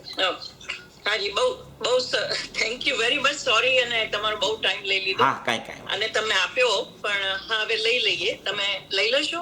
અહો ઉપકાર જીનવરનો કુંદનો ધ્વનિ દિવ્યનો, જીન કુંદ ધ્વનિ આપ્યા અહો આ ગુરુરાજનો, જીન કુંદ ધ્વનિ આપ્યા અહો આ ગુરુ કાનનો, જાવાણી કે જ્ઞાન સે સુજે લોકાલોક, સોવાણી મસ્તક નમો સદા દ્વૈત.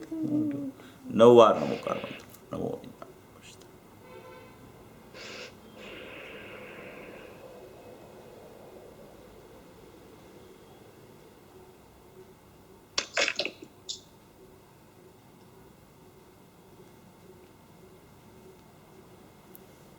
બોલો મંગલમય જીનવાણી માતનો પરમ કૃપાળુ અનંત અનંત અનંત ઉપકારી શ્રી સદગુરુ દેવનો જય હો.